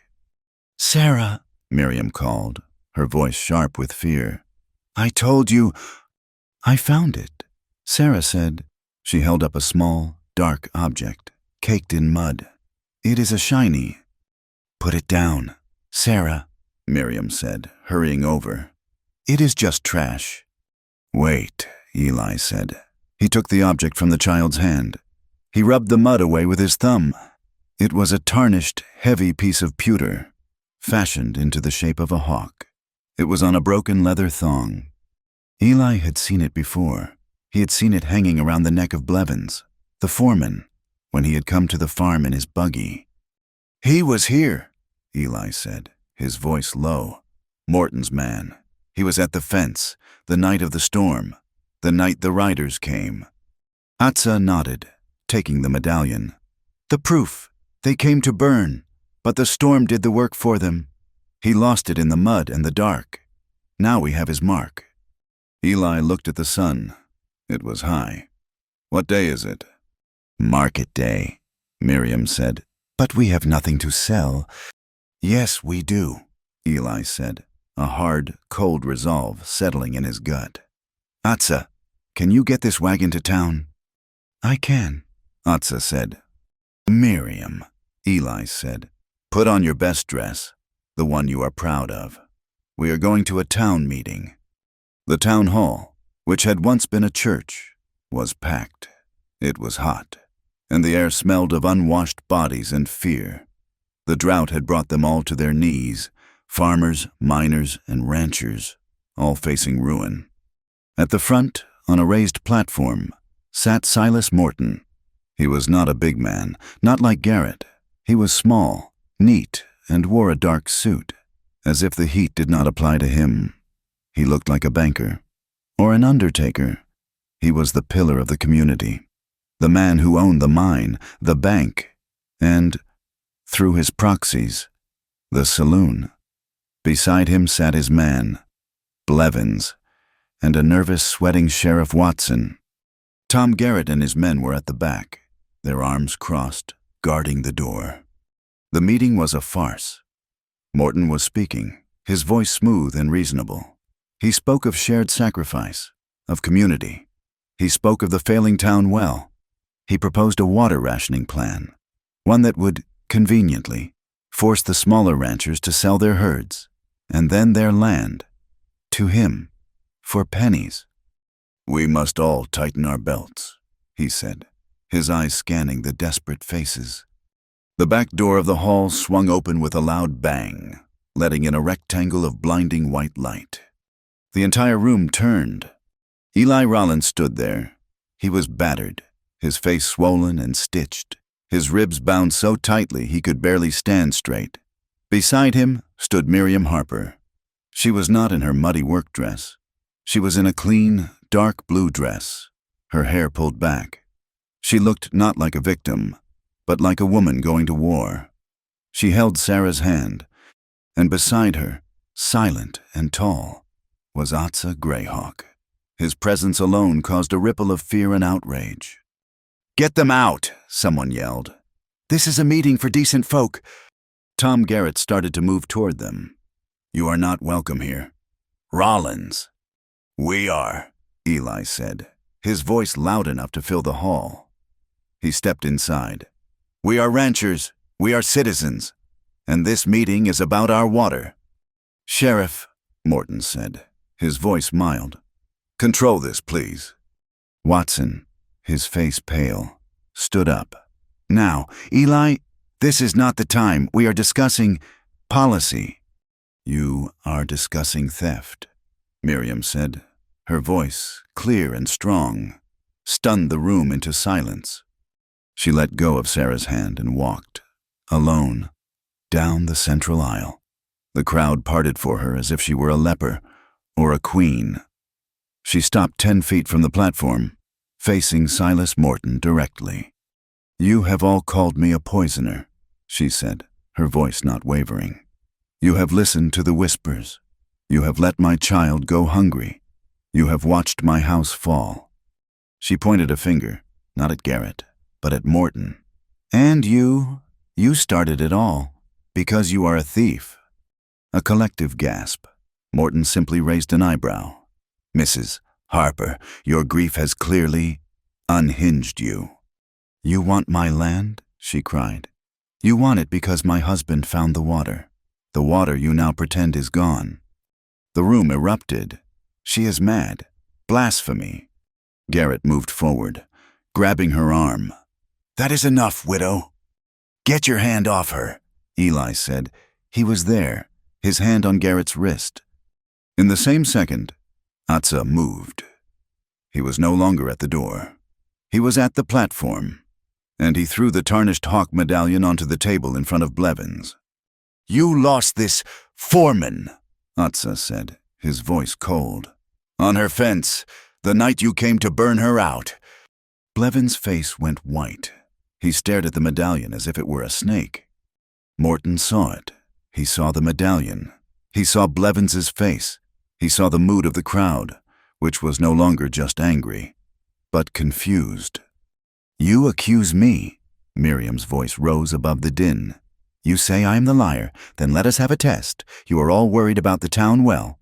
About it running dry, I say my well is full. I say the land does not lie. She turned to the crowd. Come with me. All of you come to my land. You will see who is telling the truth. You will see who is the poisoner. It was a challenge no one could ignore. The meeting, the rationing, it was all forgotten. Morton, trapped, could only smile. By all means, let us see the widow's miracle. The entire town marched, a dusty, angry, curious mob. Following the three, they arrived at the Harper homestead. The crowd gathered, a silent ring, around the small house well, the one near the ruined frame. This well is like all of yours, Miriam said. It is in the same dry earth, but it is not dry. It is a trick, Garrett yelled. The Indian did some magic. Then you draw the water. Mr. Garrett, Miriam said. Garrett, sneering, shoved his way to the wellhead. He grabbed the rope, lowered the heavy wooden bucket. They all heard the splash, deep and loud. He began to pull, the rope cutting into his hands. It is heavy, he grunted, surprised. He hauled the bucket up, over the side. It was full, brimming, not with muddy, alkali water, but with crystal clear, cold, sweet water. He set it down, and it overflowed onto the dust. A dead silence fell over the crowd. A farmer, his own well dry for a month, stepped forward. He dipped his hands in, drank, and his eyes went wide. It is sweet. How? Another man yelled. All our wells are dust. Because, Eli said, his voice raw. This well is fed by the source, the same source Mr. Morton knew about, the source he is trying to steal, by driving this woman out. All eyes went to Morton. The man's composure finally broke. His face, so smooth, turned dark. He gave a single sharp nod to Blevins. It was not a debate anymore. Blevins drew his pistol. Garrett drew his. Two other men in the crowd, men Eli had never seen, also drew, their guns appearing as if by magic. They were Morton's men. They were his army. The crowd screamed and fell back. Sheriff Watson, standing right next to Blevins, froze. His hand made a small, fluttering motion toward his own gun, but it was a pathetic, empty gesture. He was paralyzed. A man of law who had just seen the real law revealed. Morton's men were creating a perimeter, pushing the crowd back. They were going to take the well, take the land, and kill anyone who stood in their way. Eli saw it all. He saw Miriam grab Sarah. He saw Atza trapped on the far side of the crowd. He saw the guns and the terror in the sheriff's eyes. He was unarmed. His ribs were broken. He ran. He did not run at the guns. He ran toward the half-built town hall, back in the direction of the town square, which was only a few hundred yards from the Harper place. He burst through the door, to the small vestibule. He grabbed the thick, hairy rope. A second later, a loud, frantic clang echoed across the desert. He pulled again. Clang! It was the fire bell, the emergency bell, the sound that meant the town itself was under attack. Morton's men stopped. They looked toward the sound. Clang, clang, clang! The farmers, the ranchers, the miners, they heard it. It was a sound they understood. It was an alarm. They had just seen the water. They had seen the guns. They saw Morton, Blevins, and Garrett. And now they heard their bell. One farmer, the one who had tasted the water, looked at the shovel in his hand, the one he had brought to town to sell. He looked at the guns. He is not, he said, his voice a low, angry rumble, taking that water. A blacksmith, standing nearby, still had his heavy hammer in his apron loop. He took it out. He is not taking this town. The tide, which had been a scattering of scared sheep, turned. It turned into a wave of angry men, armed with shovels, hammers, and pitchforks. They were not scared anymore. They were furious. They began to advance. A slow, solid wall of dusty, working men moving to the sound of their bell. The sound of the bell was a fist striking the heart of the town. For a moment, all was chaos. The farmers, armed with their tools, surged forward. Morton's gunmen, caught between the mob and their employer, raised their pistols, their faces pale with uncertainty. "Hold the line!" Blevins shrieked, his voice cracking. "These are just farmers." But Silas Morton had a final, cruel card to play. He had not just brought gunmen. He raised his hand, a small, neat gesture, and a new sound joined the fray, the thunder of hooves. From behind the town hall, a dozen riders burst forth. They were the horse thieves from the canyon. Garrett's men, a small, private army. They were not aiming for the crowd. They were aiming for the Harper homestead, for the barn, and for the horses. Their orders were simple chaos. If Morton could not have the land, he would leave nothing on it but ash. "The grain!" Miriam screamed, her voice torn with panic. Eli's barley, her seed corn, everything they had was in that barn. A rider with a torch, the same man from the night attack, galloped straight for the barn, his arm cocked, ready to throw. The world split into three distinct, desperate battles. Tom Garrett, his arm in a crude sling from Atza's takedown, was on his horse, directing the raid. He saw Atza Greyhawk, now on his own Mustang, a fluid, deadly shape moving to intercept. Garrett laughed, pulling a heavy, short-barreled shotgun from his saddle. "Come on, you savage," he roared. Atza did not have a rifle. He had a long, braided rawhide lasso in one hand and a short, heavy, fire-hardened wooden spear in the other. He kicked his Mustang, and the horse, trained for buffalo, charged not away but directly into the larger, slower horse Garrett rode. They collided. Atza, a master of balance, used the impact, his spear acting as a lever, deflecting the shotgun's barrel just as it boomed, the shot tearing a useless hole in the sky. Garrett, a man of brute force, was unprepared for the plain-style assault. He was unbalanced, fighting to control his terrified horse. Atsa's arm moved in a blur. The lasso, not the spear, was his weapon. The loop, small and fast, uncoiled. It did not go for Garrett's head. It went for his arm. The one holding the shotgun. It cinched tight, just above the elbow. Atsa did not pull. He anchored his end to his saddle horn and wheeled his Mustang in a sharp, brutal turn. The rope went taut. Garrett was ripped from his saddle as if he were a doll, his feet leaving the stirrups. He hit the ground with a sickening, heavy thud, his body cartwheeling once in the dust. He did not get up. At the barn, the rider with the torch was 20 yards from the door. Miriam saw him. She looked at Sarah, who was frozen with terror. "Sarah," she commanded, her voice a steel blade. "Your pony, the cows. Get them. Take them to the arroyo. The deep part. Hide. Now. Sarah, run." The girl, her old soul eyes wide, did not cry. She nodded, grabbed the pony's rope, and ran, her bare feet flying over the mud, smacking the rumps of the two thin cows as she went. A small girl leading her family's entire future to safety. Miriam turned back to the barn. The rider was almost there. He laughed and tossed the torch in a high arc. It landed on the dry hay just inside the barn door. The flames were immediate, a bright, hungry orange. Miriam did not run for water. She ran to her house, or what was left of it.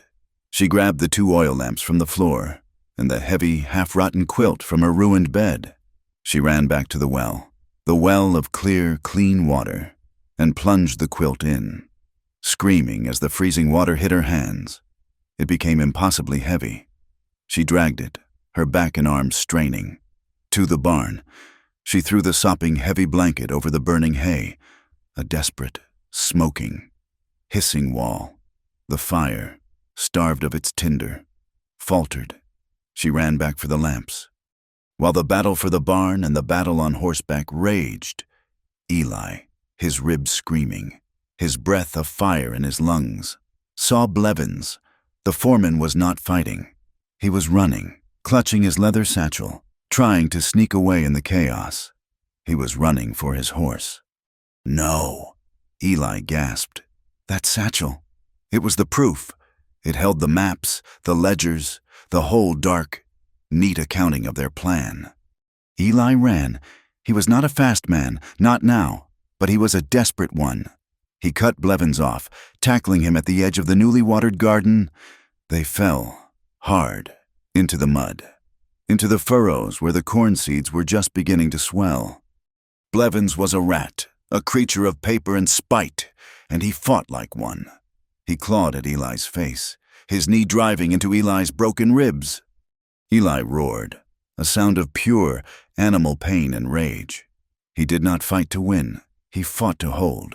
He wrapped his arms around the foreman, ignoring the white-hot agony, and squeezed. The satchel, trapped between them, burst. The leather seams tore, and a sheaf of papers spilled out. They scattered, landing like dead leaves on the dark, wet mud. Blevins stopped fighting. He stared, horrified, at the papers. The clear well water was already soaking into them. The ink, the neat columns of figures, the lines of the survey map, all blurring, running. The plan to seize the land, the lists of payments to Garrett, the false, legal-sounding articles of acquisition. It was all there, exposed, bleeding its black ink into the red earth. In the center of it all, Silas Morton watched his empire collapse in a matter of minutes. Garrett was down. The riders, seeing their leader fall, were in disarray. Blevins, his proof, was captured. The barn was not burning, and the town he had despised and manipulated, was an angry, armed mob, advancing on his few remaining gunmen. He made the last, desperate move of a cornered coward. He ran to his own fine black horse, which was tied to the rail of the town hall. He got his foot in the stirrup, his body shaking with a fury and fear he had never known. "Silas." The voice was Sheriff Watson. The sheriff was standing 10 feet away. His face was gray, a mask of sweat and shame, but his hand was not trembling. It was holding his pistol, and the pistol was aimed, steady and sure, at Morton's chest. "It is over, Silas," Watson said, his voice quiet, but carrying in a sudden lull in the fighting. "Do not move!" For a moment, Morton froze. He saw the end of his life. He saw a rope. He saw a cell. He made his choice. He yanked the reins, digging his heels into the horse, trying to ride around Watson, to ride through him, to escape into the desert. He almost made it. A single, sharp crack echoed. It was not Watson's pistol. It was Atsa's rifle. The Navajo, having seen the end of his own fight, was sitting on his Mustang, his rifle resting on his arm. The shot was a miracle of precision. It did not hit Morton. It did not hit the horse. It hit the wooden hitching rail just in front of the horse's nose. The bullet struck the pine, and the wood exploded into 1,000 tiny, stinging splinters. The horse, a high-strung, pampered animal, screamed in terror. It reared, straight up, its front legs pawing at the sky. Silas Morton, the man of finance, the man of shadows, was not a rider. He was a passenger. He lost his grip. He lost his stirrups. He fell backward, a small, undignified bundle, and landed hard in the one place that could mean his final defeat, the muddy, overflowing pool of water around Miriam's well. The fight stopped. The gunmen, seeing their leader captured, seeing the armed, furious town, and seeing the cold, precise marksman on the horse, dropped their pistols. A deep, profound silence fell, broken only by the whimpering of Blevins and the distant, lowing call of Miriam's cows. The crowd, a single entity, parted. Miriam Harper walked through. Her dress was soaked. Her hands were red and blistered. Her face was smudged with soot from the fire. She looked like a warrior, returned. She walked past Eli, who was pulling himself up, past Atsa, who was reloading his rifle, past Sheriff Watson, who was putting handcuffs on the sputtering, muddy foreman. She walked until she stood directly over Silas Morton. He was trying to get up, his fine suit ruined, mud and filth dripping from his face. He looked up at her, his eyes full of a hatred that was now powerless. Miriam stood straight, her back as rigid as the day Eli had first seen her. Her voice was not loud, but it was the only sound in the world. "You cannot," she said, "buy dignity." A single, cold drop of water hit her cheek. She looked up, startled. Another drop hit the dust, making a small, dark circle. And another, a gentle, steady, impossible rain began to fall. The sky, which had been a white-hot adversary for so long, was weeping. The season had turned. The drought was over. The gentle, steady rain was a benediction, washing the soot from Miriam's face, the blood from the dust, and the black, running ink from Silas Morton's ruined ledgers. It was the sound of a fever breaking. Sheriff Watson, a man reborn in the past 10 minutes, took charge. His voice, no longer weak or shifty, was clear and hard. "You two," he said to the blacksmith and the farmer who had first stood. "Hold him." He gestured to the muddy, sputtering Morton. "The rest of you, those men, tie their hands." He walked, with deliberate steps, to where Eli was helping Blevins to his feet. Watson ignored the foreman. He knelt in the mud, ignoring the rain, and began to gather the sodden, scattered papers from the garden furrow. He picked them up, one by one, legible or not, a collection of stained, ugly truths. He then walked to Blevins, plucked the hawk medallion from the man's coat, and dropped it into the same muddy pile. "This meeting," Watson called out, his voice carrying over the sound of the rain, "is not concluded." They marched back to the town hall, not as a mob, but as a formal procession. Morton and Blevins, Their hands tied, were shoved in front. Garrett, who was groaning, his arm clearly broken, was dragged by his men, who were now prisoners. The rest of the horse thieves were tied and herded. The townspeople filed into the hall, soaking wet, their anger replaced by a stunned, profound silence. They packed the pews, their clothes dripping, their faces turned to the front. Watson stood on the platform, the same one Morton had occupied. He placed the pile of muddy, half-dissolved papers on the table. "You all heard Mrs. Harper," Watson began, his voice echoing in the damp, quiet room. "You heard her accusation. Now, you will hear the proof." He held up the first page, a ledger. The ink was a blur, but the columns of figures were still visible. "This," he said, "is a list of payments to Mr. Garrett, to Mr. Blevins, 2 men, some of whom are in this room. Payments for services, for discouragement." He held up another, a map. "This is a survey of the Harper land. It is not a claim. It is an assessment. It shows the well. It shows the test shaft. And it shows a line marked, 'Proposed pipeline terminus.'" The crowd stirred. A low, angry murmur rose. "And this," Watson said, holding up the tarnished hawk medallion, "was found by her fence, lost in the dark, by the man who came to burn her out." He looked at Blevins, who stared at the floor. We were lied to," a woman in the back cried out, her voice breaking. It was Mrs. Gable, the neighbor who had owed Miriam for mending. "No, ma'am," Watson said, his voice quiet and full of a terrible shame. "We were not lied to. We were the lie. We were the weapon he used. He did not poison Frank Harper. He poisoned us." He turned to the town council, 3 pale, shaken men in the front row. "I am holding Silas Morton and Blevins for the circuit judge on charges of conspiracy, attempted murder, and attempted theft of land and water resources. But you have a debt to pay." The councilmen looked at each other, their faces gray. The eldest, a man named Henderson, stood up. He walked to the platform. He did not address the crowd. He turned and faced Miriam, who was standing in the aisle, holding Sarah's hand. "Mrs. Harper," he said, and his voice was thick. "On behalf of this town, on behalf of the law, and on behalf of decency, we formally retract the accusations against you. They were base, they were false, they were a sin." He bowed his head. "We will draft a letter of public apology.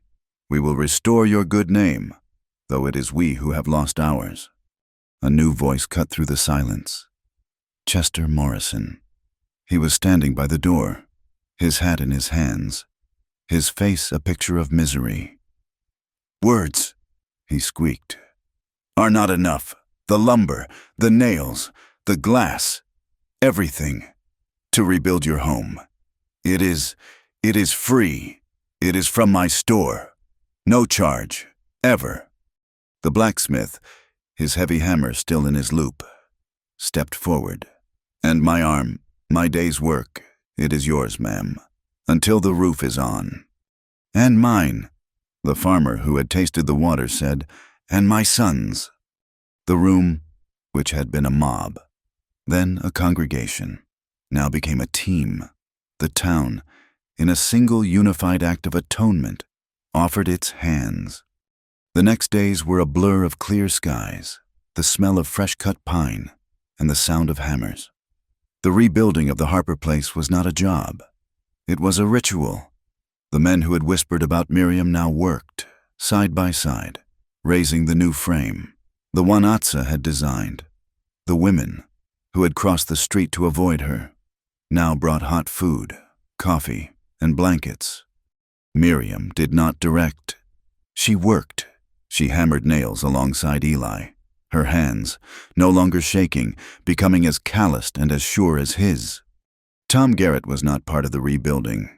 Watson had given him a choice: the jail cell next to Morton, or banishment. Garrett, his arm in a sling, was loaded onto a freight wagon heading north, with a simple warning from the sheriff that if he was ever seen in the territory again, he would be shot on sight. He left, his face a mask of silent, defeated rage. The other gunmen and the horse thieves were in the town's small jail, a new, solid lock on the door, waiting for a judge who would, for the first time, hear the truth. Atza Greyhawk watched all of this from a distance. He sat on his Mustang on the mesa, a silent guardian, as the house rose from its own ashes. On the third day, when the final roof beam was set and the men were cheering, Eli walked out to meet him. The wind was cool, and it carried the clean scent of the new, wet earth. "They invited you to the celebration," Eli said, his hand on his aching ribs. "They are calling you a hero." Atza looked at the town, at the small, busy figures. "I am not a hero. I am a free man. I came for horse thieves.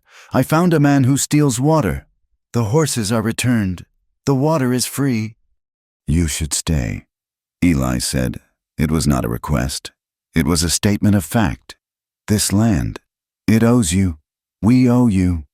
Atza turned his gaze from the town to the vast, open horizon, a sharp, clean line that seemed to go on forever.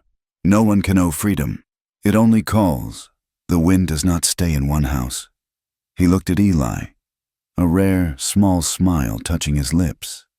"You build a good house, rancher, but you lashed the joints wrong." He turned his horse. "Your heart is in the right place, but your family is not." He kicked his Mustang, and he did not ride away. He vanished, melting into the landscape, leaving only the cool wind behind.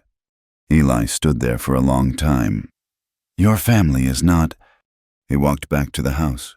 It was almost finished. It was strong. It was new. It was, Miriam had declared, a house of truth. She and Sarah were packing their few salvaged belongings into a crate. They would be able to sleep under their own new roof tonight. Eli stopped at the door. "Miriam." She looked up, her face smudged with dust, her eyes bright. "It is beautiful, Eli." "It is," he said. His ribs ached. His body was a map of pain. "My ranch, it is 40 miles. It is not beautiful. It is just dry, and the roof is whole, and it is empty." She stopped, her hands frozen on a folded blanket. "This house is strong," Eli continued, his voice low, clumsy. "But it is not done. The town, they will be watching. It will take time. For the mud to dry, for the talk to fade." He looked at Sarah, who was sitting on the floor, lining up the nails she had saved. "Atza is right," he said. "My family is not here." He took a breath. "Come with me, Miriam, you and Sarah. Come back to my ranch, just until the house is settled, just until the world is right again. Come home." She looked at the new walls, built by the hands of her neighbors. She looked at the open doorway. Then she looked at Eli, this man who had stood in front of her, who had taken beatings for her, who had stitched his life to hers. She did not say yes. She simply picked up the crate and walked toward his wagon.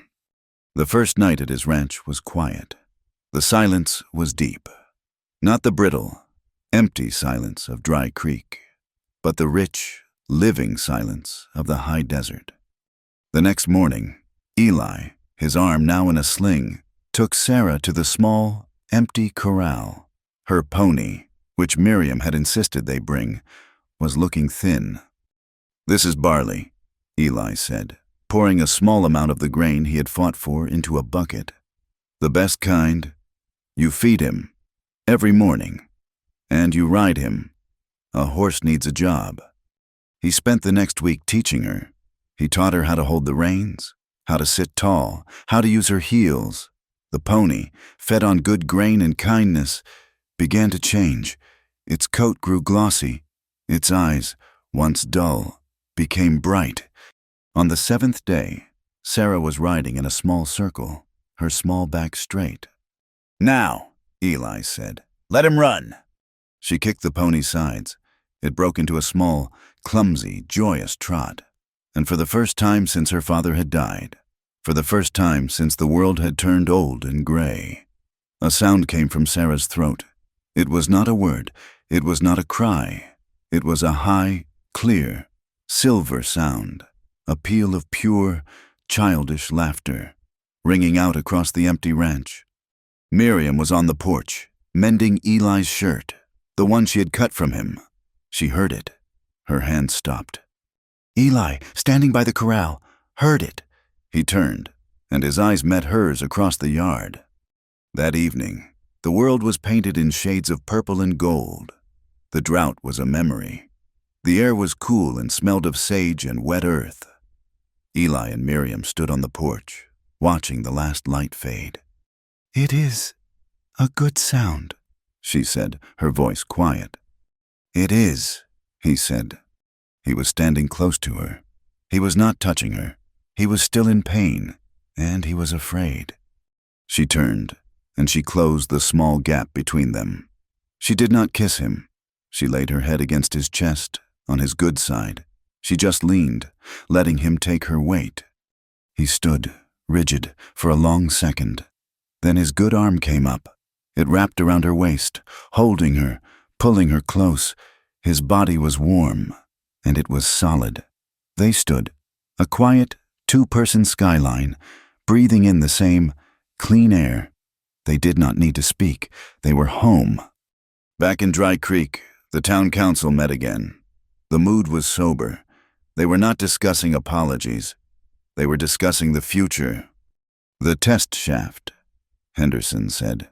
"It proves there is a river, not just for one, but for all." "We need new rules," the blacksmith said, his voice a low rumble. "A public water board. We protect the source. We share the supply. We never—" His eyes met Watson's. "Let one man hold that kind of power again. We protect the land. We protect the water. And we protect our own." The new house on the Harper land stood strong. It was not a mansion, not a grand statement, but it was solid. Its new pine beams smelling of resin and rain. The storm that had destroyed the old house had brought life to the new one. A gutter, fashioned by the town blacksmith from salvaged tin, ran along the new roof line. It caught the gentle, steady rain that now seemed to be the new rhythm of the territory, and it made a soft, dripping, ticking sound, like a clock that had just been wound. It was not the howl of the wind. It was the steady, quiet song of a home. Inside, the house was clean and warm. The walls were scrubbed, and a small fire burned in the new stone hearth. Miriam stood in the center of the main room. In her hands, she held the old, patched, threadbare quilt, the one she had used to beat back the fire in the barn. It was stained with mud and soot, a relic of her desperation. She looked at the clean new wall, and for a long moment, she held the quilt as if she might throw it into the fire. Instead, she walked to the wall, and with two new nails, she hung it. It was not a blanket anymore. It was a tapestry. It was a map of where they had been. It was a reminder that a life, just like a house, could be torn down, and it could be rebuilt, stronger, by good hands. The hands of the town were busy. In Dry Creek, Sheriff Watson stood on the steps of the town hall. He was reading from a proclamation, his voice, no longer weak, carrying over the heads of the assembled crowd. Silas Morton's assets, his bank, his controlling shares in the mine, his dark ledgers, and even the Velvet Garter Saloon were officially seized by the territory, to be held in trust for the community he had tried to poison. "By order of the circuit judge," Watson read, "all seized funds will be used to establish the Dry Creek Public Water Board. A new, deeper well will be dug, publicly. The test shaft on the Harper land. No, the Rollins land," he corrected himself, looking at a paper, "will be capped and protected. a reserve for all. The town, which had lived under the shadow of a single man's greed, was finally stepping out into its own light. They were no longer a mob. They were a community. The spirit of that community had shifted. It had moved 40 miles west, to the porch of Eli's ranch. The porch was crowded, not with councilmen or bankers, but with the men and women who had stood in the dust with shovels, the farmers whose wells had been dry, the miners who had been cheated, the poor families who had been turned away by Morrison. Eli and Miriam were not sitting. They were serving. They moved among the guests, carrying plates of fresh bread, roasted corn from Eli's own stores, and cups of water that was clear, cold, and free. This was their found family, and it was expanding. The porch, once a place of solitude and grief, was now loud with conversation and, for the first time in a long time, laughter. He watched them from a distance. Atza Greyhawk sat on his Mustang on the ridge, a still, dark silhouette against the bright, clean sky. He had not come to the celebration. He was not a man for crowds. He waited. Sarah, sensing him, left the porch. She walked to him, her steps no longer timid. She was not the small, old-eyed girl of Dry Creek. She was a child of the ranch.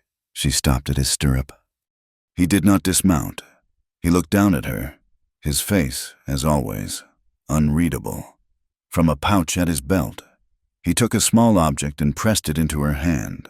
It was a piece of cottonwood, carved with a simple, sharp knife.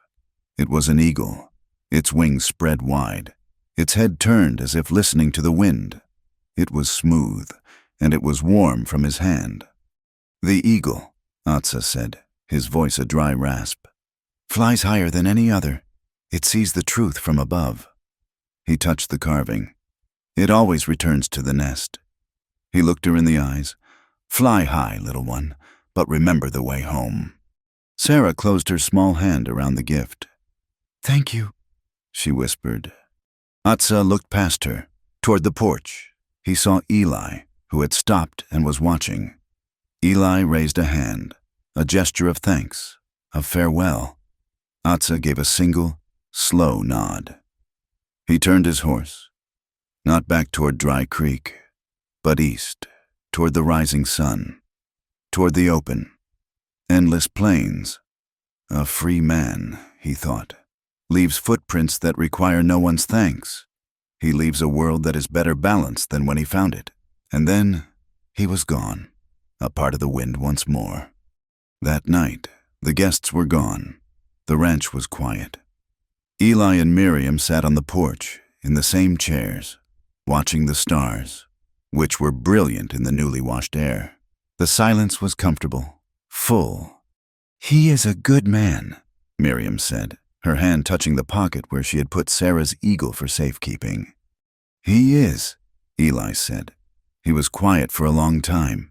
His body, his ribs, his face, they were all healing. The external wounds were mending, but the deeper ones, the solitude, the quiet ache of his life, those were healing too. He reached into his own pocket. His hand, calloused and scarred, was not clumsy. "I am not a man of fancy words, Miriam," he said, his voice low. He pulled out a small, simple, heavy band of silver. It was not shiny, it was matte, like something a Navajo smith had hammered out. He did not get on one knee. He did not ask. He took her hand, the one that had held a knife, the one that had dug in the earth, the one that had stitched his skin. He slid the ring onto her finger. "We chose each other," he said, his voice rough. "We chose each other before the earth and the sky. We chose each other before the law and before justice." He looked at her, his eyes clear and true in the starlight.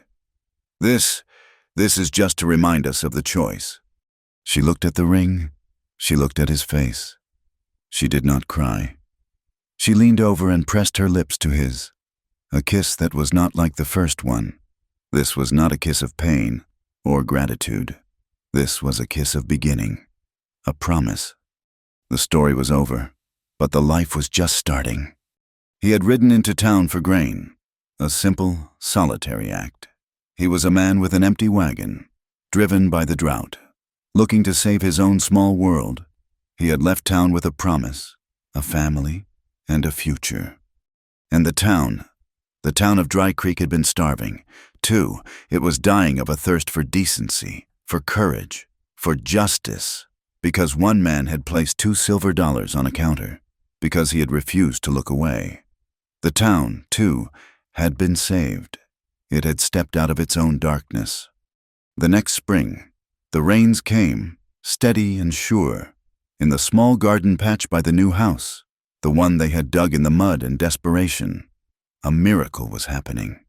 Small, bright green shoots of corn were pushing their way up toward the sun. The seed they had planted in faith was now a promise of a harvest. Eli and Miriam stood on the porch of the new house. It was their house. From the corral, a sound rang out, clear and bright, cutting through the morning air. It was the sound of Sarah, on her pony, riding in circles, her head thrown back, her laughter a sound as healing and as life-giving as the rain. Eli put his arm around Miriam's waist, and she leaned her head against his shoulder. They looked out at the land. The horizon was a vast, open, endless line. And for the first time, it was not a threat, it was a promise. Thank you for listening to this story. Please let us know in the comments where you are listening from, so we can all connect and share our thoughts. Be sure to subscribe to my channel, Wild West Tales, like this video, and give it some extra support by hitting the hype button so this story can be heard by more people.